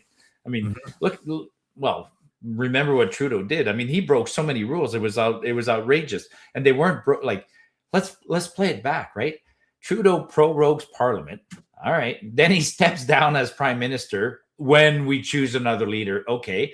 The Liberals cheat by their own rules. The Liberals had the Liberal Party had a set of a constitution that said it takes a minimum of 90 days campaigning for a new leader to emerge. They broke that down. They're like, oh no, we're going to elect a new leader in like 30 days.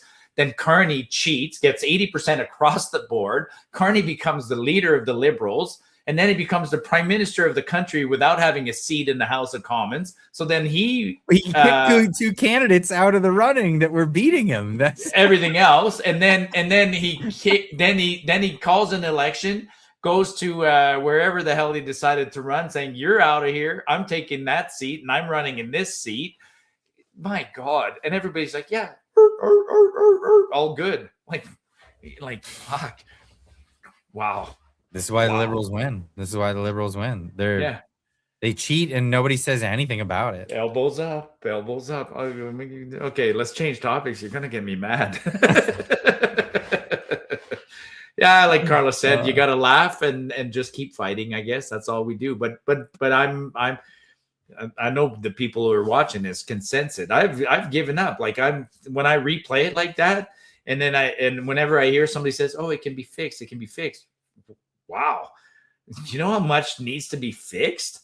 Like this is not fixable. I'd rather just burn it down and start all over. Like this renovation is going to take a long time. Like I gotta reform government. I gotta reform parliament. I gotta reform the courts. I gotta change the constitution. I gotta nah, we're done. You guys can. It's a fixer upper, sure. Keeps you know. Well, I look at it like an old car, right? Yeah, Sometimes exactly. You just gotta let it go. Yeah. Sometimes, like, it's going to cost more to repair it than it would be to just get another car. Get a brand new car. So I'm going to get a brand new country. I'm not trying to fix yours anymore. That's one way to do it. Yeah. So we're both going to get a brand new country. I'm just going to a new country. That's all.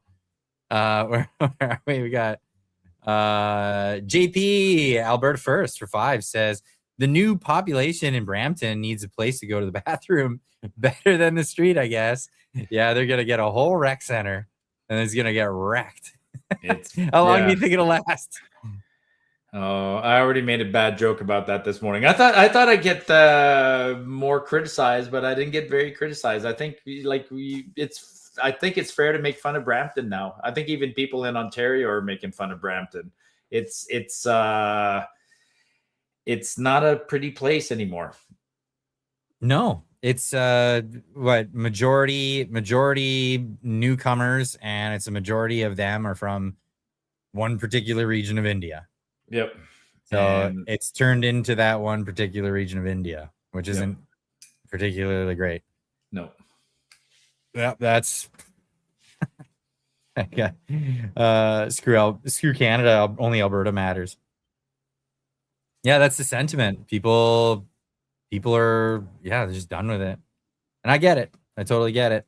JP Alberta First for 10 says, Carney will only be here for 2 years at most. He will complete the WEEF mission he wants and was sent to coach Trudeau on as fast as possible. And then he will bounce and run back to England. Yeah, I don't doubt that whatsoever. He's going to make a pretty penny doing it as well. Oh, yeah, he's going to make a pretty penny. Yeah, it'll be interesting to see where he lands. I mean, no, fair prediction. I think this goes back. Carney's got ties with England, governor of the Bank of England, probably ties with the Royals, ties with everybody in the financial circles. There's a big battle right now between America, like Trump's America, the whole Monroe Doctrine, and the British imperial money system. That's a big battle happening right now. And that's what we're seeing in the Strait of Hormuz. We're seeing it with Europe and NATO not coming in to aid Trump in his actions, because he's basically upturning all of this. And Carney's in North America to try to solidify that Canada doesn't go independent and become partners with the United States. And they're using crappy tactics that work on Canadians, like stupid sensibilities of being not American, something that Trudeau brought along. It's embarrassing, it's sad, and unfortunately it's working. It's not going to work forever though. It's not going to work forever. Eventually Canadians will wise up to the fact, especially entrepreneurs and whatnot, that you can't make it work by having only trade or a majority of trade with Europe and China. Well, it's not going to work. Carla brought up a point, about the young Canadians that are disenfranchised. I think it'll only work for about another 10 years, no matter what, because let's be frank, it is a fact that it's the boomers that are propping up the Liberals, and they're still hanging on to something that they got, and they're still hanging on to a nostalgia. But the boomers are dying, right? The boomers, what were they born? The last boomers were born in 65, I think. So what's 65 plus 80? I don't know, 1965 plus 80, make it 82 years old. So what's 65 plus 80? I'll get a count. I should be able to do this in my head, but I'm lazy today. Plus 82. So by 2047, there'll be barely any boomers left.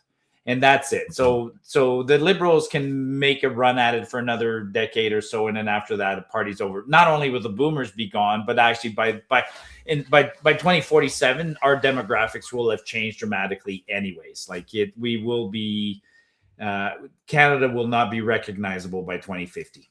They won't. So they're milking it for all it's worth. They succeeded, and Canada will look different in 2050. I think so. That's I'll be gone. Very different. Yeah. Very, very, very different. We'll see the direction that it goes, because there is still like a demographic of the young generation that bought into all this socialism crap. I met one last night, which was alarming. I was like, I went to a lecture last night. I went to listen to Tamara Litch. Tamara came to the University of Calgary, and I went to listen to Tamara. And I was sitting next to a young political science student who wanted to, I guess the teacher said, you got to go listen to Tamara. And so before she started speaking, I got a few minutes to talk with him. That kid was full on Marxist, man, like full on. Oh, yeah. And I'm like, you're 19 years old. And he was spouting off about Marxism as if he'd lived it and as if he understood everything. I'm like, you haven't even held a job. But already he knew that workers this, workers that. And I'm like, oh, okay. You better go sit somewhere else, kid, because anyways, yeah. Well, it's all going to fail, right? And it's just like every other socialist experiment. It's just the only difference is, like, in Canada. So in Europe, actually, Canada is a lot like Europe. If you look at it, you have a lot of very strong nations that have a lot of wealth that bought into this European Union thing. You've got some of the Scandinavian countries. You've got England, which is a powerhouse in economics. Well, it always was previously. Germany, powerhouse in manufacturing. And then you have all these other states that are just sucking off of that system. And pretty brutally. I mean, like, what was it? Greece? Greece was basically insolvent a couple of years ago and had to get bailed out entirely because people just realized you could just live on the dole. And some other country with people who have a different language than you, that you care little about, will foot the bill for you, and that's it. And the same thing's happening in Canada. You have all these faraway provinces that don't even realize. Like, I have friends in Nova Scotia, and you talk to them, and they think that they're getting the raw end of the deal. Mm-hmm. They think that people in Alberta are being selfish, and they say, but look at us. We have so many people that travel all the way to the oil fields in Alberta and work. And you're like, I hear that all the time. And then you take that money back and get this. So you'll have two workers in Alberta in the same job in the oil fields. You'll have one of them leave for 6 months so he can go sit on Pogie, that the Albertans is still working and paying federal income tax, and that money goes towards that guy's Pogie. It's just unbelievably unfair, but they don't see it that way. They just see it like, oh, this is just our culture. This is the way we do things. This is what we do. Yeah. And it's just like, it's so infuriating. It's so infuriating. The one that infuriates me all the time is they think that the Ottawa is subsidizing the oil industry and that they're part of that subsidy, that, the taxes. That's from crazy. Yeah. Like, an oil industry needs to be subsidized. That's just absurd. It's a narrative that resonates with so many people. I wish I'd lived there my whole life to maybe understand how they got to where they are. I don't understand it. I just don't. So.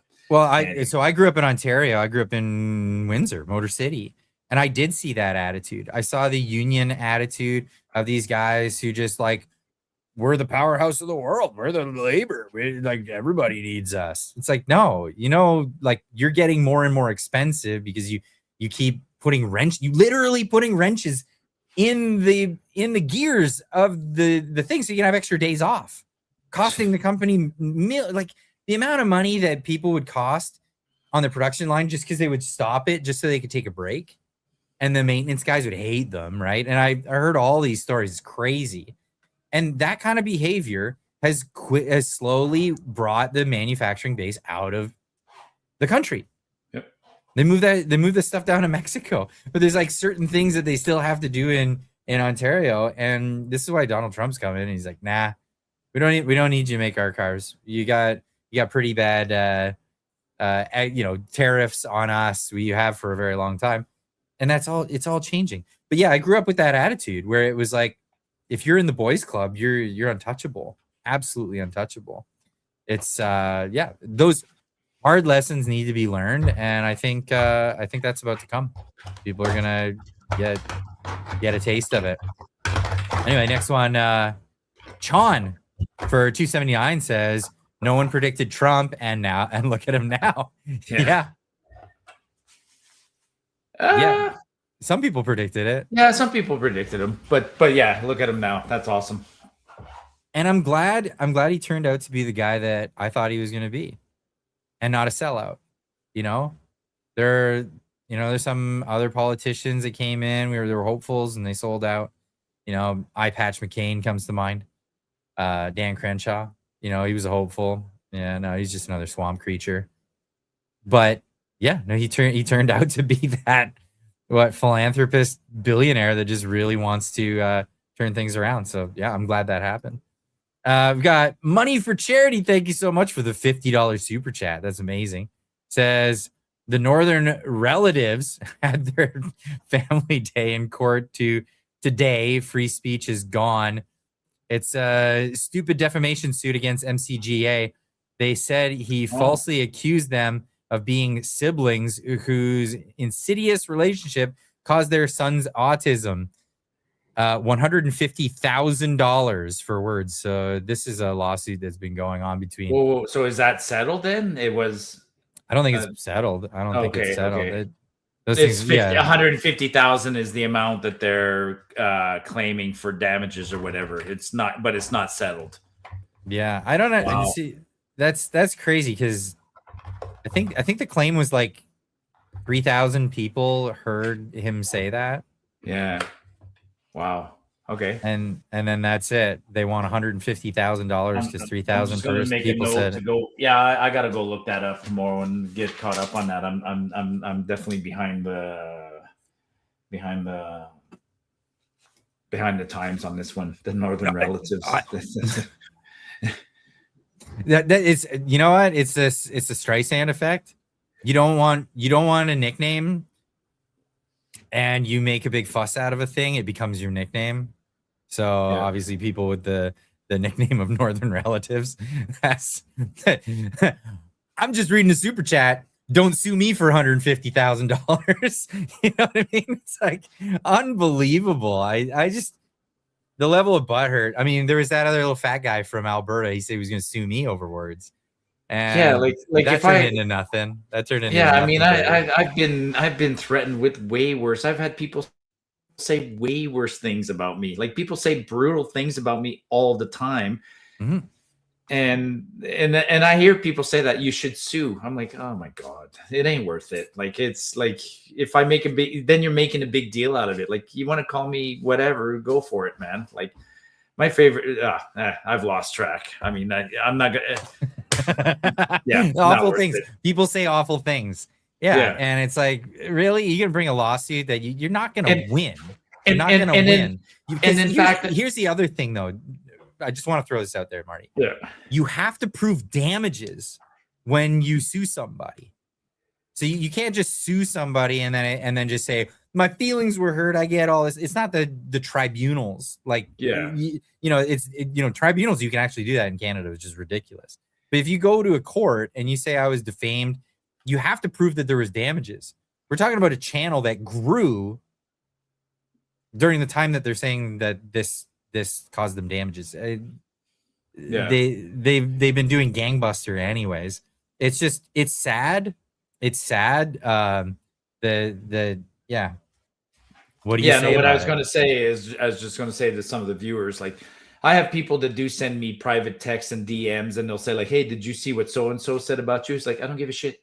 I really don't care. Like, especially some of the people that they like Dean Blundell's an example. Dean Blundell is such an offensive asshole. Like, I really don't give a shit. Like, if Dean Blundell calls me an asshole, that's fine. Like, he can call me an asshole all day long. I really don't give a shit. And you don't need to send me a tweet, folks, or and show me that, you know, this is what Dean called me. I really don't care. I don't care. Like, I don't care. And then people, and that's another funny one. People say you should sue Dean. He's being sued by about 14 people right now. Do you think he has any money? Like, what am I going to get out of him? Like, yeah, get in line. I don't. But those lawsuits are probably they're time wasters, right? Yeah, they're giant time wasters. That's why when the little fat man threatened to sue me, I was like, bring it. I want my day in court. Awesome. Let's go. Let's go. Bring it. Get on over here. Have me served. I'll show up, or I'll do what I got to do for court. I'll do it in the minimum because I know that you got no case. But waste your money. Awesome. Go after me. Come after me. Do it. But yeah, it's so fruitless. It's so fruitless. Rather than being actually productive with your time, that's what's the sad part, is the lack of productivity. But money for charity. Thank you so much for the super chat. Really appreciate that. And I didn't know that. I want to get caught up on that case and learn what's actually happening there. VIP PT Cruiser for $2 says, glad you increased support for Alberta independence. Yeah, we're feeling that. We're feeling that. Absolutely. OPG1. I like the name. For 5 says, Clyde, find the Angus Reid poll that shows that Canadians think about what do they think about floor crossers. This may be Carney's downfall with his own base. I didn't know there was an Angus Reid poll on floor crossers. Did you see anything about it, Marty? No, it might be difficult. I mean, I don't want to go look at a poll. It would take a while to, you can't sort of. If I look at a poll, I want to study it for a minute, but I don't think his base right now is upset with him. The only ones that would be upset with, I don't think his base is too upset with him. I mean, they're winning their majority, and that would, no, they're not upset because, like you said earlier, that would imply that they have a moral compass, and I don't think Liberals have a moral compass at this point. So I'm not gonna dwell on this question. I don't think the base is too upset with him. They're focused on winning. That's all they care about. They want to win. So March 9th just came out. So just 1 in 4 say Canadian MPs across the floor should be allowed to finish their term with a new party. Yeah. Canadians split as to whether Carney achieving a majority through floor crossing would be good or bad. That's yeah. But then they break it out like this, and then you got to study it. So yeah, it's hard. It's hard to actually leave that slide up for just a second. Leave that sure. slide up for a second. Blue is they should serve out their term as independent. I mean, look at the difference. There's obviously a noticeable difference between conservatives and Liberals, right? Conservatives are saying they should step down, and Liberals are like, maybe not, right? So there's just looking at that. Because in the moment, in the moment, it's beneficial to them. If it was the other way around, they'd probably vote the other way. And this is how, like, people are just not principled, and that drives me freaking nuts.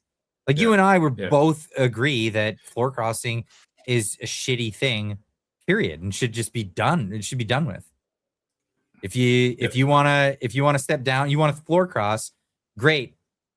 Call an election. You can ask the other party if you can be their nominee, and that's it.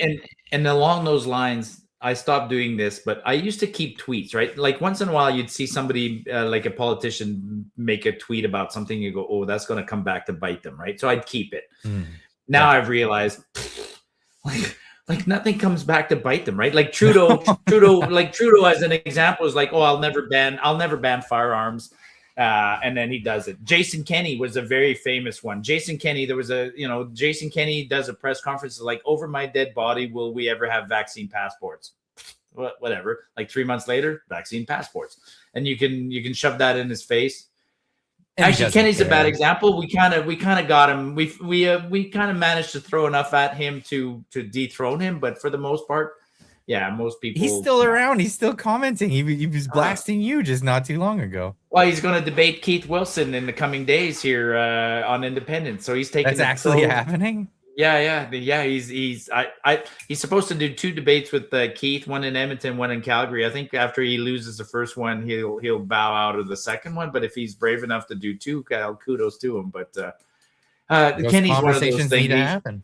Yeah, Kenny again, so self-absorbed, unable to read the room, and he thinks this shit don't stink, and that he's the next greatest thing since whatever sliced bread, and he's convinced that he's going to be the premier, the prime minister of the country someday. That's Kenny in a heartbeat. Like he actually thinks that. Yeah. Wow. Well, we'll see. Wow, people believe all kinds of things. That's amazing. All right, we've got Denise Spence for $10 says, just a thought.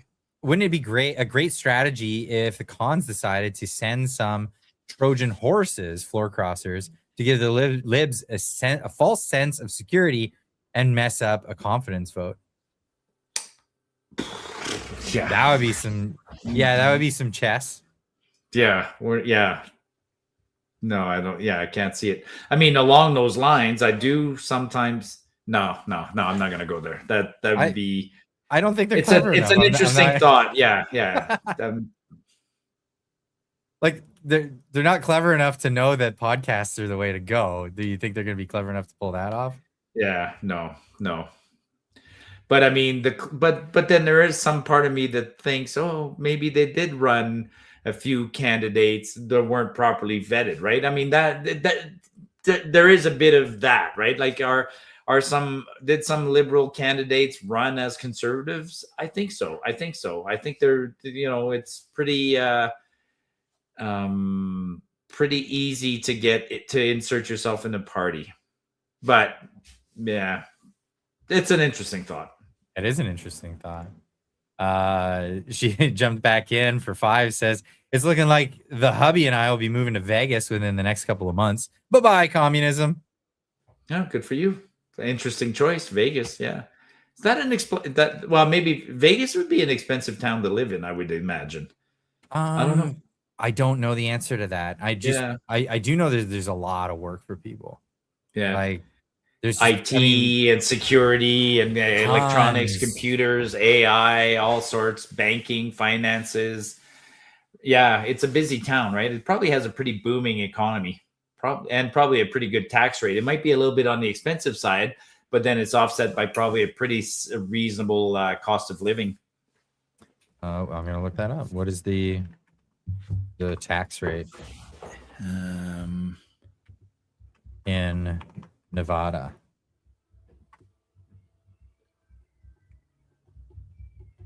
I just made a note. I love the AI mode. It's great. Just tells you what you need to know right away.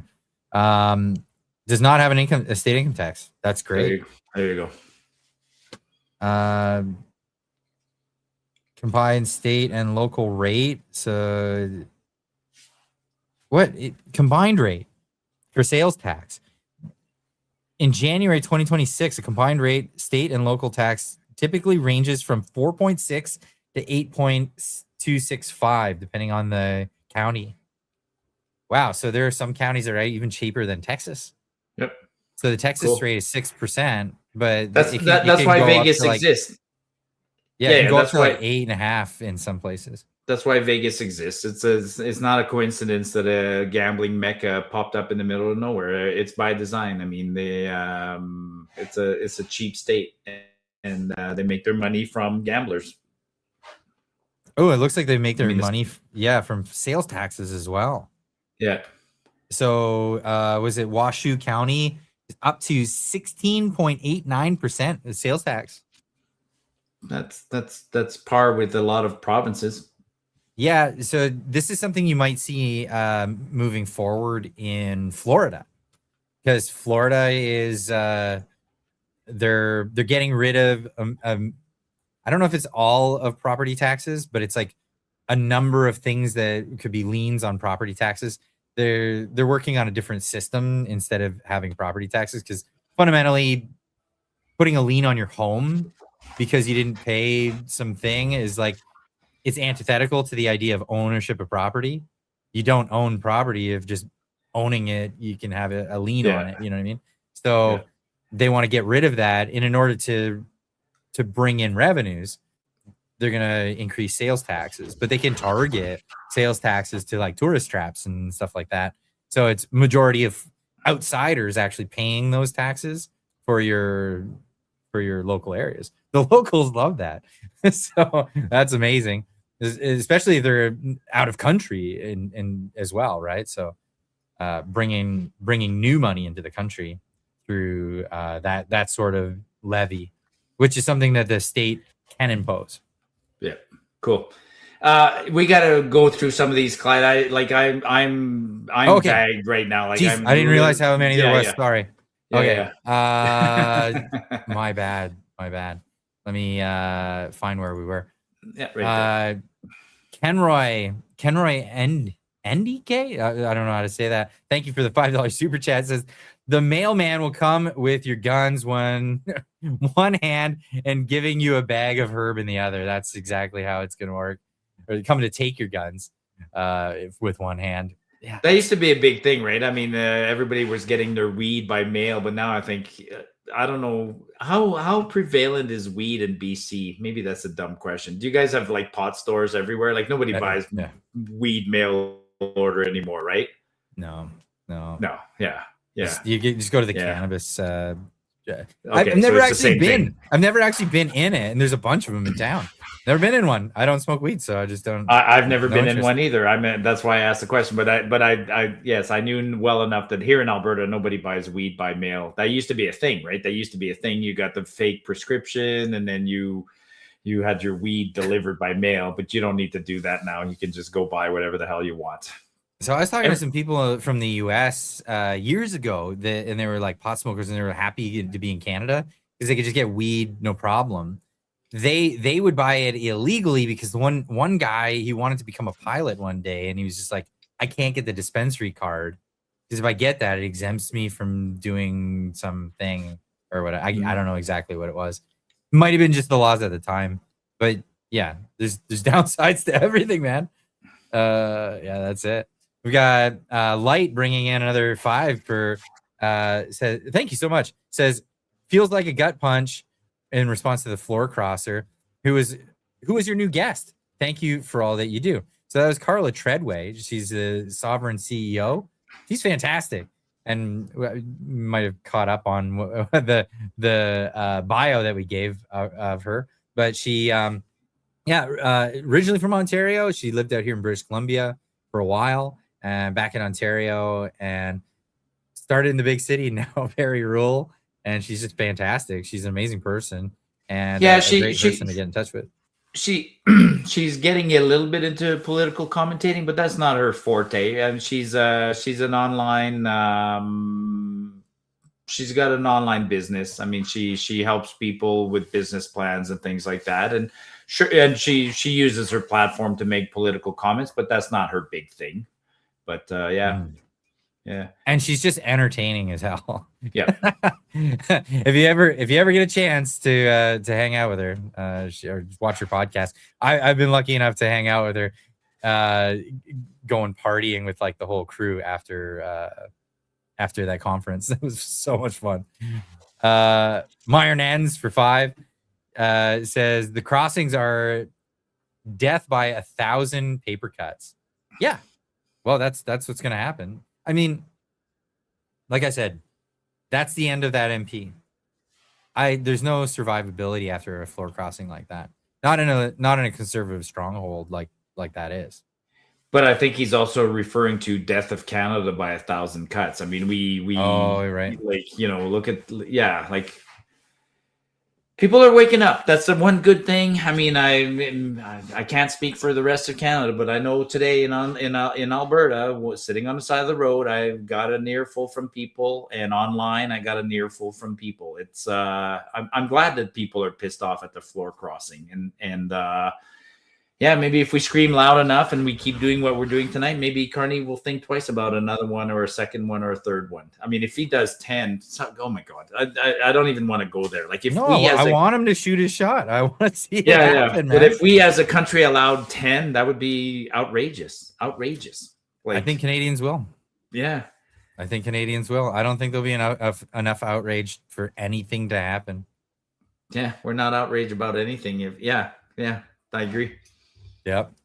So Sam jumps in with a 5, says we don't smoke propaganda in Alberta. We don't take no trips on CBC. That's funny. Yeah. Some people do. Depends on if you're in the city. Yeah. Try it. I watch the CBC once in a while just to I've said this before, right? I watch the CBC in the morning for a few minutes because the CBC is this huge machine. And so they have the ability. I go there to see what story is trending. And then I just want to know what story, how they're trying to spin it. And then that's it. I stop watching and then I go and investigate the story on my own. But even watching a few minutes of CBC is dangerous. You can it is. Yeah, he's right. It's 100% propaganda. Like I tell people, don't even do it. Don't even do it. Like it's like crack. Don't even do it once. Don't even watch the CBC. Not once. I'll do it. I have to do it. It's kind of my line of work. But for you folks, don't watch the CBC. Just don't. I listen to it on the way to work in my car. Yeah. And I have a 5-minute commute and I just try to count how many lies that I know are false. Yeah. Like things that they say that I know are false. Or like they'll play a clip from Donald Trump or something like that. And it's like a very, very short clip. And then they'll bring in an expert to explain what the rest of his speech was about. Yeah. Like, why don't you just say myself, what he said? Right? Yeah. I can do it myself. I don't need you to explain what I just heard. Yeah. Sasquatch Chronicles, welcome back for $9.99 says, why do Canadians call each other traitors when they leave or talk about leaving? I had a buddy move to Australia and I wished him well and I wished him well and want him to be successful. I don't get the Canadian mindset. No, I don't get it either. I absolutely don't get it either. I've dealt with this for a very long time. When I left on Terrible back in early 2000s, I left there, and so many people there gave me the same thing that everybody will say they heard this. You'll be back. They'll give you that. You'll be back. You can't stay away from here. Yeah, I left, and I was happy to get the hell out of there. And that's it. And sorry to those people that are still there or whatever. If you hope your life went well, but it's a Canadian mindset. It's a shitty mindset. It's definitely a part of the Canadian identity I don't like. We've talked about this before, right? I mean, if you walk out of the house in a small town USA and your neighbor's washing his car and he's got a brand new Mustang or whatever, you're going to say, "Holy shit, Bob, nice car. Business must be good. Congratulations." Yeah. You walk out in small town Canada and your neighbor's washing his car, and what do you say? Must be nice. What'd you do? Who'd you screw to get that car? Like, that's how, I don't know how we've been brought up. What a mentality. I hate it, man. I don't know how we've been brought up that way. And that's, oh, you're leaving you're going to the US. Why are you going to the US? Because you want a better life? Like, yes, that's why I'm going to the US, because I want a better life. Why don't you stay here and fight? Because I've been trying to forever and it sucks. Because of guys like you. So it's like, throw it back at them. I've been doing that all the time. Like, why do you want to stay? Right. And then it's like crickets. So, okay. Yeah. It's a shitty mentality. I don't know where it comes from. I really don't. I would need a degree. It has something to do with, I know what it has to do. I mean, I lived it perhaps more than you did. I grew up in that Canada where Pierre Trudeau desperately wanted us to be different from the Americans. There was a fear that the Americans, it was perhaps a legitimate fear. There was once a fear that the Americans would invade us and we would lose, or not invade us physically, but, television. Take over culturally and all that culturally stuff. And everything else. So there was a program throughout the 70s and 80s our healthcare is better. We're a cultural mosaic. You're a melting pot. We're this. We have this and that. We brainwashed our population into thinking we were not Americans. But not only we were not Americans, we were better than Americans. And it's a shitty mindset. It's a shitty mindset. I think luckily I was a little bit sheltered from a lot of that stuff, because I lived in Windsor, and I lived in Windsor, and I didn't spend a lot of time watching a bunch of crap on TV. I mean, I did watch the usual stuff that people watched in the 90s growing up, Saved by the Bell and Saturday morning cartoons and that kind of stuff. But it was all American. That was all American. All the commercials I ever got were American. I never watched the CBC, crappy shows. Like, it just sucked. So I would watch Detroit TV all the time. And then I didn't really get all this cultural mosaic and blah, blah, blah, blah, blah. I didn't get, so I never felt any of that stuff. In fact, to learn about what that stuff was, I actually had to learn it later in life. That's the crazy part. So maybe that's part of why I'm not susceptible to it, because it's absurd to me. And you know what's absurd? Watching American TV and then watching the commercials and then running out to Taco Bell or whatever, going like, "I'll have the gordita," and they're like, "No, we don't have it. That's only in America." Like, damn, just the amount of times they don't have the thing. Welcome to growing up in a border town. We got one from Ben Nieringberg for 10. Thank you so much. Says, Marty, what do you think about the filming an independence podcast in the backcountry this summer, highlighting the benefits to hikers compared to how restrictive the national parks are getting? No. Well, you do your show anyway. I mean, you could talk about it. You could do it. Again, it's I would have to do it and somehow or other try and I'm still juggling the channel. I'm getting a lot of shit. Like, anytime I get politics mixed up with the backcountry, I get a huge backlash, and so it doesn't work well. And I don't want to piss off my core outdoor audience. Gotcha. Well, it's a wise move. Yeah, just because I know how YouTube works and how the back end is there. You definitely want to just kind of stick with what the niche was. And if you want to start something new, I mean, you can always start that, and we can promote the hell out of that and get that going. You can always make that a thing. I will to my viewers who are waiting for me, like I keep saying, I got this beauty new GoPro 13 and I just talked about it. I gotta go back. I have materials from 6 hikes last year that I never turned into any videos. I've never made a video of my hikes last year, partly related to the question. I don't want to show, I don't go into national parks anymore. I'm on Crown land now. I'm in a different part of the world, and I don't want to share my secrets with too many people. Because to be honest, I'm disappointed with the way people behave and are treating the national parks. So that's a whole topic for another day, but I don't like the modern hikers. So I'll put it out that way. But I do want to try my GoPro, and I do want to do a nice video. So I will do a video shortly here. Okay. Yes. Yeah. Oh, I'm sure people are looking forward to that. We got Curtis and Denise, members for 3 months. Thank you so much. Says, Denise and I are moving to the States in the next couple of months. I have a job lined up in Vegas. Awesome. Yeah. Awesome.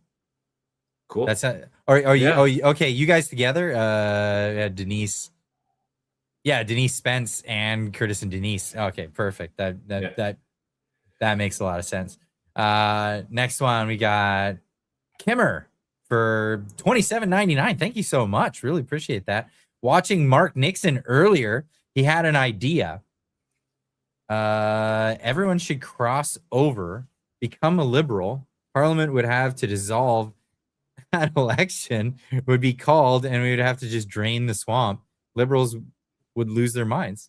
Wait, why is it necessary? No, he's missing a piece there. That doesn't make sense. Yeah. Why would Parliament dissolve? Everyone should cross over and become a liberal. It would just be a supermajority at that point.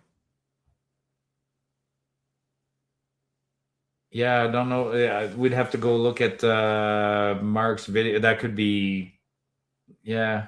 Something's missing there. Yeah, I need to figure that one out. But yeah, isn't there like rules around the whip and everything like that? They have to vote a certain way if they do join the Liberal Party. Yes. But yeah, I can't wrap my mind around that. I'm sure Mark had a clever. I mean, we know Mark. He's probably had a pretty clever idea, but it might be the opposite. Maybe he's suggesting everybody should. No, I don't know what else could do. I mean, could a mass resignation? Like, what if a bunch of MPs decided to? If all the Conservatives decided not to. Decided to all resign again, the Liberals would have there's no rule that says, you know, if half the House quit, the other half keeps on running. We'll have to go look and check it out, or maybe make an additional comment, but I don't know what he's saying there. Yeah, well, Yeah. I'll ask Mark. Yeah. Wandering Panda for 10. Wandering Panda sounds like your April 1st Fool's joke. No, Wandering Panda is my number one hiking buddy. Kidding. I've hiked more miles. Jeff was just on my This is Jeff. Jeff was just in my house this afternoon. So no kidding. That's Jeff awesome. swung by. Jeff just swung by while I was canvassing today, and he brought me 2 beers. So I had a beer with Jeff while canvassing, and then had one real quick here. So he says you guys are saying all that needs to be said. Therefore, I just wanted to add that Marty's beard is magnificent. Good beard, Marty. Jeff can't grow a beard. He's tried, but he can't. Oh no. Fair enough. Yeah. Some people are like that, eh? Some people grow a beard and it all just comes in all patchy or like whatever. the Keanu Reeves beard. Yeah. Myron Ends for 5 says, thanks, Jeff. By the way, thanks, Jeff. Yeah. Hardly a Trojan horse. What you see here is a failure of democracy. Yeah, I mean, we're just I totally agree with you on that. Yep. Yeah. It's anti-democratic to be able to just flip and be the opposite of what your people that voted you in wanted. It's supposed to be representative government. You're not representative if you flip and you go the opposite way of what the majority wanted. There needs to be a mechanism to hold people to account that they actually do what the people who voted for, not just the constituents, but the people who voted for you in your constituency get what they were voting for, and whether there's a mechanism to like sue them, civil damages, civil court, that kind of thing. I don't know. Maybe that's something we need to explore.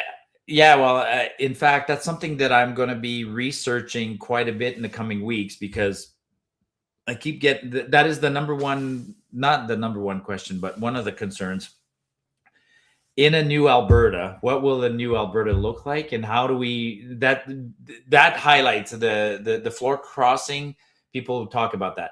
How does a new Alberta protect itself from that? Like, how do we fix some? Because I talked about it, right? Like, how do we fix some of the problems? So I'm going to be researching that in the coming weeks to see what other countries have done. Are there places in the world where there's a successful system where politicians are held a little bit more accountable? I don't know the answer, but I will be looking into it in the coming weeks. I'm gonna try and make myself smarter. I keep hearing about Switzerland. Apparently Switzerland, some places do have systems, you know, an ombudsman or whatever, a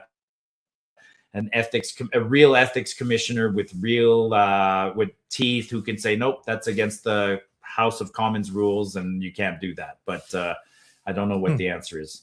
Recall is the other one. You know, I don't know of any country that has a successful recall process, but that's the one that gets bounced around too. Lawsuits are a difficult one because then it kind of pulls away from the I sure like anonymity of the ballots, right? So again, I'll go back to the Americans. The Americans have thought about so many things. What's the elections they're about to have? By-election? Midterm elections. Oh, the midterms in the US. Midterms are a really cool idea, right? So simple. Like you just, you know, midway through the term, you have a whole bunch of elections again, and you can. I always thought, wouldn't it be fascinating? Let's say it's mid-presidential term, so it's yeah. Yeah, they just Yeah, yeah. offset it. Basically, they just offset the. They House just and offset, Senate. but sure, but that's still, you know, it keeps a certain balance between, because if one side really starts to screw up, then you can you know, there is a balance of power. But I would like a real midterm. Imagine if, like, you know, there's 400 MPs in the House of Commons, and sure, you're all elected for 4-year terms, but 200 MPs are elected in 2022 and go till 2026. And then the other 200 are elected in 2024 and go till 2028. So every 2 years, you're holding a major election and recycling half the House of Commons. I mean, yes, that would mean a lot of elections, but that'd be pretty cool. So Not only that, it would be a lot of like, so it'd be very confusing for the gerrymandering or district redistricting of areas, because then you might be in an election and then you're redistricted and then you're in another election for the midterms. But then if I was going to do that, I would also say, screw it. Why do we have 400 MPs? Let's shrink it down to 100. Like, we should, if we had as many representatives per population, we would only have 100 MPs. Like, the Americans are like, what? It's one representative for almost every million people in the US, and we're we're at 100,000. Like, it's ridiculous, man. Like, there's 343 MPs. 343 for 40 million people. Yeah, and how often and how many of them actually get to talk every day? Like, the same 20. So why do we need the others? What's the vote for? Like, plus they're crossing the floor all the time. Like, let's shrink that down, man. So there are 100 seats in the U.S. Senate. Yeah, for 300 million people. Yeah, that's right. That's bonkers. And they get shit done. You know, like, yeah, we suck, man. Oh, God. And the Congress has 535 voting members. Yeah, that's a little more in line with what we are, but it's still reasonable. No. That's, I mean, no, that's not even close to in line. That's no. That's still it's not 10 times what it's an Canada 8 to 1 has. ratio. Yeah, like 7 or 8. Yeah, it's way. Yeah. Yeah, that's crazy. It's crazy. Yeah, Canada has too many reps. And not one rep that actually represents their people. That's the scary part about Canada. It's just unbelievable. There's actually like recourse in the United States. People get spanked. So it's the House of Representatives is 435. So 535 is including the 100 senators. Yeah. Oh, really? Wow. Yeah. So only 435. How many in Canada did you say? 343. Yeah. So yeah. More than, like, same number of seats almost, but 10 times the population. Yeah. That's just unbelievable. Unreal. Anyway, let's get to the next one. We've got Denise with another one for 5. Says, by the way, great live stream with Truth Seeker. We absolutely love her. I grew up working on the oil patch. She's so my people. I hope to meet her one day. Yeah, Truth Seeker is awesome. Did you see that I had her on the show, Marty? Yeah, I watched a little bit of it, the replay afterwards, and yeah, I mean, I agree. Is she back in Edmonton now? Are they back in Canada? No, they're never going back to Canada. They're in Texas. I know they're in Texas, but she was in Canada recently, and I was wondering why. Yeah, not for a permanent thing. Okay. Well, I don't think they're permanent in Texas. Will they be allowed to stay in Texas, or? Yeah. Okay. Yeah, they're permanently there now. Her and her husband. 2 great people, absolutely. And excited too, like when I'll tell you after. They're really cool people. We've got the next one. YG for $6.99 says, hi Clyde, how can we as retirees move to the US legally? Hi Marty, when will you be in Lethbridge again? I'll let you answer the first one first. I'll answer the second one. Oh God, probably during the campaign. Excuse me. I mean, I was just there doing a speech a couple of weeks ago, but I'll be back when the referendum's kicked off for sure. So the answer to the question for the retirees is more difficult than it is for someone in their working years or in their prime, things like that. One good way to do it is come out of retirement, build a business, move your business to the United States, have it successful in Canada first, move it to the US. Perhaps you already have a business. That's one way to do it. If you have a big amount of money that you can invest into a business, there's ways of buying into businesses in the US and then following your own money that went into that. So there's a bunch of different options for you at that point. But if you're just a pensioner and looking to get out, you got to weigh your options. You got to look at where your eligibility is. That's a difficult one because obviously, America is happy to have snowbirds, but that's not a permanent thing. It would be like, yeah, come enjoy your time while you're here, however many months, I think 6 months, and then you have to leave the country before you can come back. The best guys to talk to are my friends over at the Bridge, and they'll give you a quick consultation to see if you're eligible, and then take you on if you're serious about it. So go chat with them. That's move to the USA.com. That's move the number 2 the USA.com. Go talk to Sandro. He's gonna be on the show on Friday, so maybe that question will come up once again. Tune in on Friday. Maybe you can ask that. Light for $5 says my mother-in-law was from Windsor. Windsor was quite cosmopolitan and freer thinking. It was a more American city when she was growing up there in the 1950s. Yeah, well, it was very different between the 1950s and the 1990s when I lived there. Windsor was industrialized place. Yeah, I was going to say cosmopolitan is not the first word that comes to my mind when I think of Windsor. I mean, I'm not familiar with Windsor, but it strikes me as more industrial than cosmopolitan, cultural and cosmopolitan. Yeah. So there's an eclectic part of Windsor, concerning the downtown area, but I don't know. Again, I don't know about the 50s. This is talking about the 90s. I'm sure it's completely changed from when I used to live there, but you have to look at it this way. Windsor was not a ton of people. It was actually of several different towns.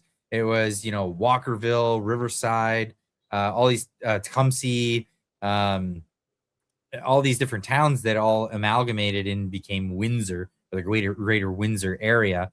And every neighborhood was based around an industry. It really was like old England, where a factory would prop up and then people would just build houses around the factory because they just wanted to go to work. And that's where they went. So, Walkerville was built around the distilleries and making, for Hiram Rockers, that's where Crown Canadian Club is made. You have the auto industry. Part of Walkerville was actually the GM plant. So one of the GM plants is there. There's plants strewn all across the city, and you'd be like, that's a weird way to plan out a city, build all these industrial plants in the middle of neighborhoods. It's like, no, it was the other way around. Industrial plants started, and then they built a neighborhood around it, and that's really what fed the city. So, that's really what it is. It's an industrial city. So that's Windsor, and Detroit's very much the same, and that's why they call it Motown. Motown is Motor City. Motor City. Yeah, that's it.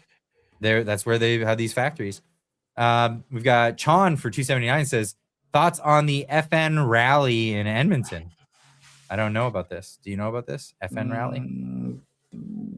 No, I mean, the only maybe it's referring to, like, there's the injunction that we talked about a little bit. I mean, the First Nations that's in Edmonton, right? So the injunction the First Nations trying to stop the there might have been a rally around that, but I mean, it's just the First Nations again. Oh, First Nations. Sorry, I had to. Yeah. No, it's the First Nations trying to block everything. We'll have to cover that whole topic some other day. I mean, it's a big one. Yeah, it's a can of worms. But and I said my piece I think it was last week. I don't really have a ton of respect for a lot of the stuff that comes out of First Nations. And, you know, forgive me if for whatever, but I'm just going to come say it. I think a lot of it's bullshit. There's a lot of bullshit, you know, especially when you get like lady comes up in British Columbia, totally white lady, but she's wearing a funny hat and she's got the garb, and you're like, you're a white lady. You're not, you know, I joked about it with Alex Zoltan because he posted something. I said, oh, you can tell that she's one of the descendants of the stewards of the land because she's got the funny hat on. You know what I mean? It's like, I'm not falling for it. I guess I'm that kid in the story of the emperor with no clothes, right? Yeah, I'm just gonna say it. And if people don't catch on and you call me offensive or whatever, I'm just gonna say it. The story's BS. It's BS. And well, you know, Jeremy Hansen, the Canadian astronaut who just went and did a spin around the moon on board the American rocket there, and there's a video that surfaced of him, and he's like, "Yeah, you know, my native mentors taught me about the moon, blah blah blah," and you're sitting there listening to him, going like, "Puke me, man! You're a freaking astronaut, and you're gonna." Like the fact that you're giving a little bit of credence to this story about the moon's origin. Come on, man. You're like literally. That was literally invented probably in the 1950s or 60s by somebody who just made it up at that moment. Exactly. Like it didn't get past you for thousands of years. No. It's not how it went down. Somebody had a feel-good story. They probably read it somewhere in a novel, and then they passed it on to you as if it was your native origin. Yeah, like the guy. I'm tired of hearing it. He literally said, "My native mentors taught me about Grandmother Moon. You know, Mother Earth and Grandmother Moon." I'm like, no. Over it. No, over exactly. it. And I'm tired. I'm not gonna humor it anymore. And I've put my draw your line in the sand. I'm not humoring that crap anymore. Yeah, it's made up gobbledygook bullshit. And I mean, you don't like what I'm saying? Cry about it. End of story. Yeah. So here in Alberta, there's I'm not going to warn the Indians, the natives, keep doing what you want to do. But if I had a bit of warning for you, I think you've gone too far. And I think BC has gone too far. And I think you might regret what you're about to do. You might go a little too far, and people are getting upset, right? Like, they have the right to get upset. They're literally claiming your freaking $1 million condo. Bingo. So that's all. Yeah. On bullshit. Yeah. Anyway, and actually, let me clarify one quick thing. Okay.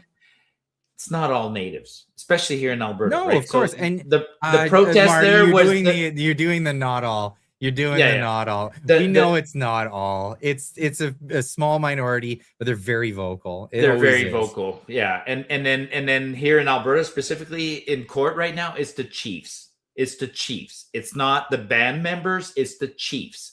And the chiefs, I don't think, represent the bands any more than the floor crossers represent us. Like, it's so corrupt. And I think it's being exposed for the corruption that it is. Yeah. We're not supposed to take. I like that comment. We're the worst nations. The worst nations. We're not supposed to take pictures of the trial of the injunction that's happening right now. Like, the injunction is happening, and it's Zoom calls, right? Like, I had the link to the Zoom call. And it says there, like, you agree to the terms and you can't take screenshots. Dude, I want to take a screenshot so bad because there's 6 chiefs in the courthouse and they are in feathers, man. They got their feathers. And they're done up. They're totally done up. And I'm like, that doesn't even look serious. Like that like they're in costumes. And I get shit for saying they're in costumes, but what do you want to call it? It's a costume, man. Or it's traditional dress. No, it's not. I go to the Glenbow Museum archives and I walk through that whole section, and it's not full. I've seen what Indians look like in 1885. They weren't dressed like that. They even in 1885 they dressed like you and when people brought over modern textiles, they adopted that stuff very quickly. Like, absolutely. Yeah, wool blankets from the Hudson's Bay, they love those. So anyways. Yeah. Worst nation. Yeah. Worst Yeah. nations. That's good. That's good. Anyway, before we get ourselves in too much trouble, want to thank you all for joining. For once again for another Marty and Clyde show. We went for another 2.5 hours. That's awesome. We'll see you all next week. We'll do this again. We do this every We're Wednesday. still on for next week. When are you going to Japan? We're still on for next week. Yeah. Oh yeah. No, I'm not going okay. to Japan until next month. Oh, okay. Yeah, the 2nd of May I'm leaving. So We're good. Okay. yeah, we're good for next week. And well, yeah, I guess we'll just leave it at that. Everybody, see you next week. Good night, folks. Cheers.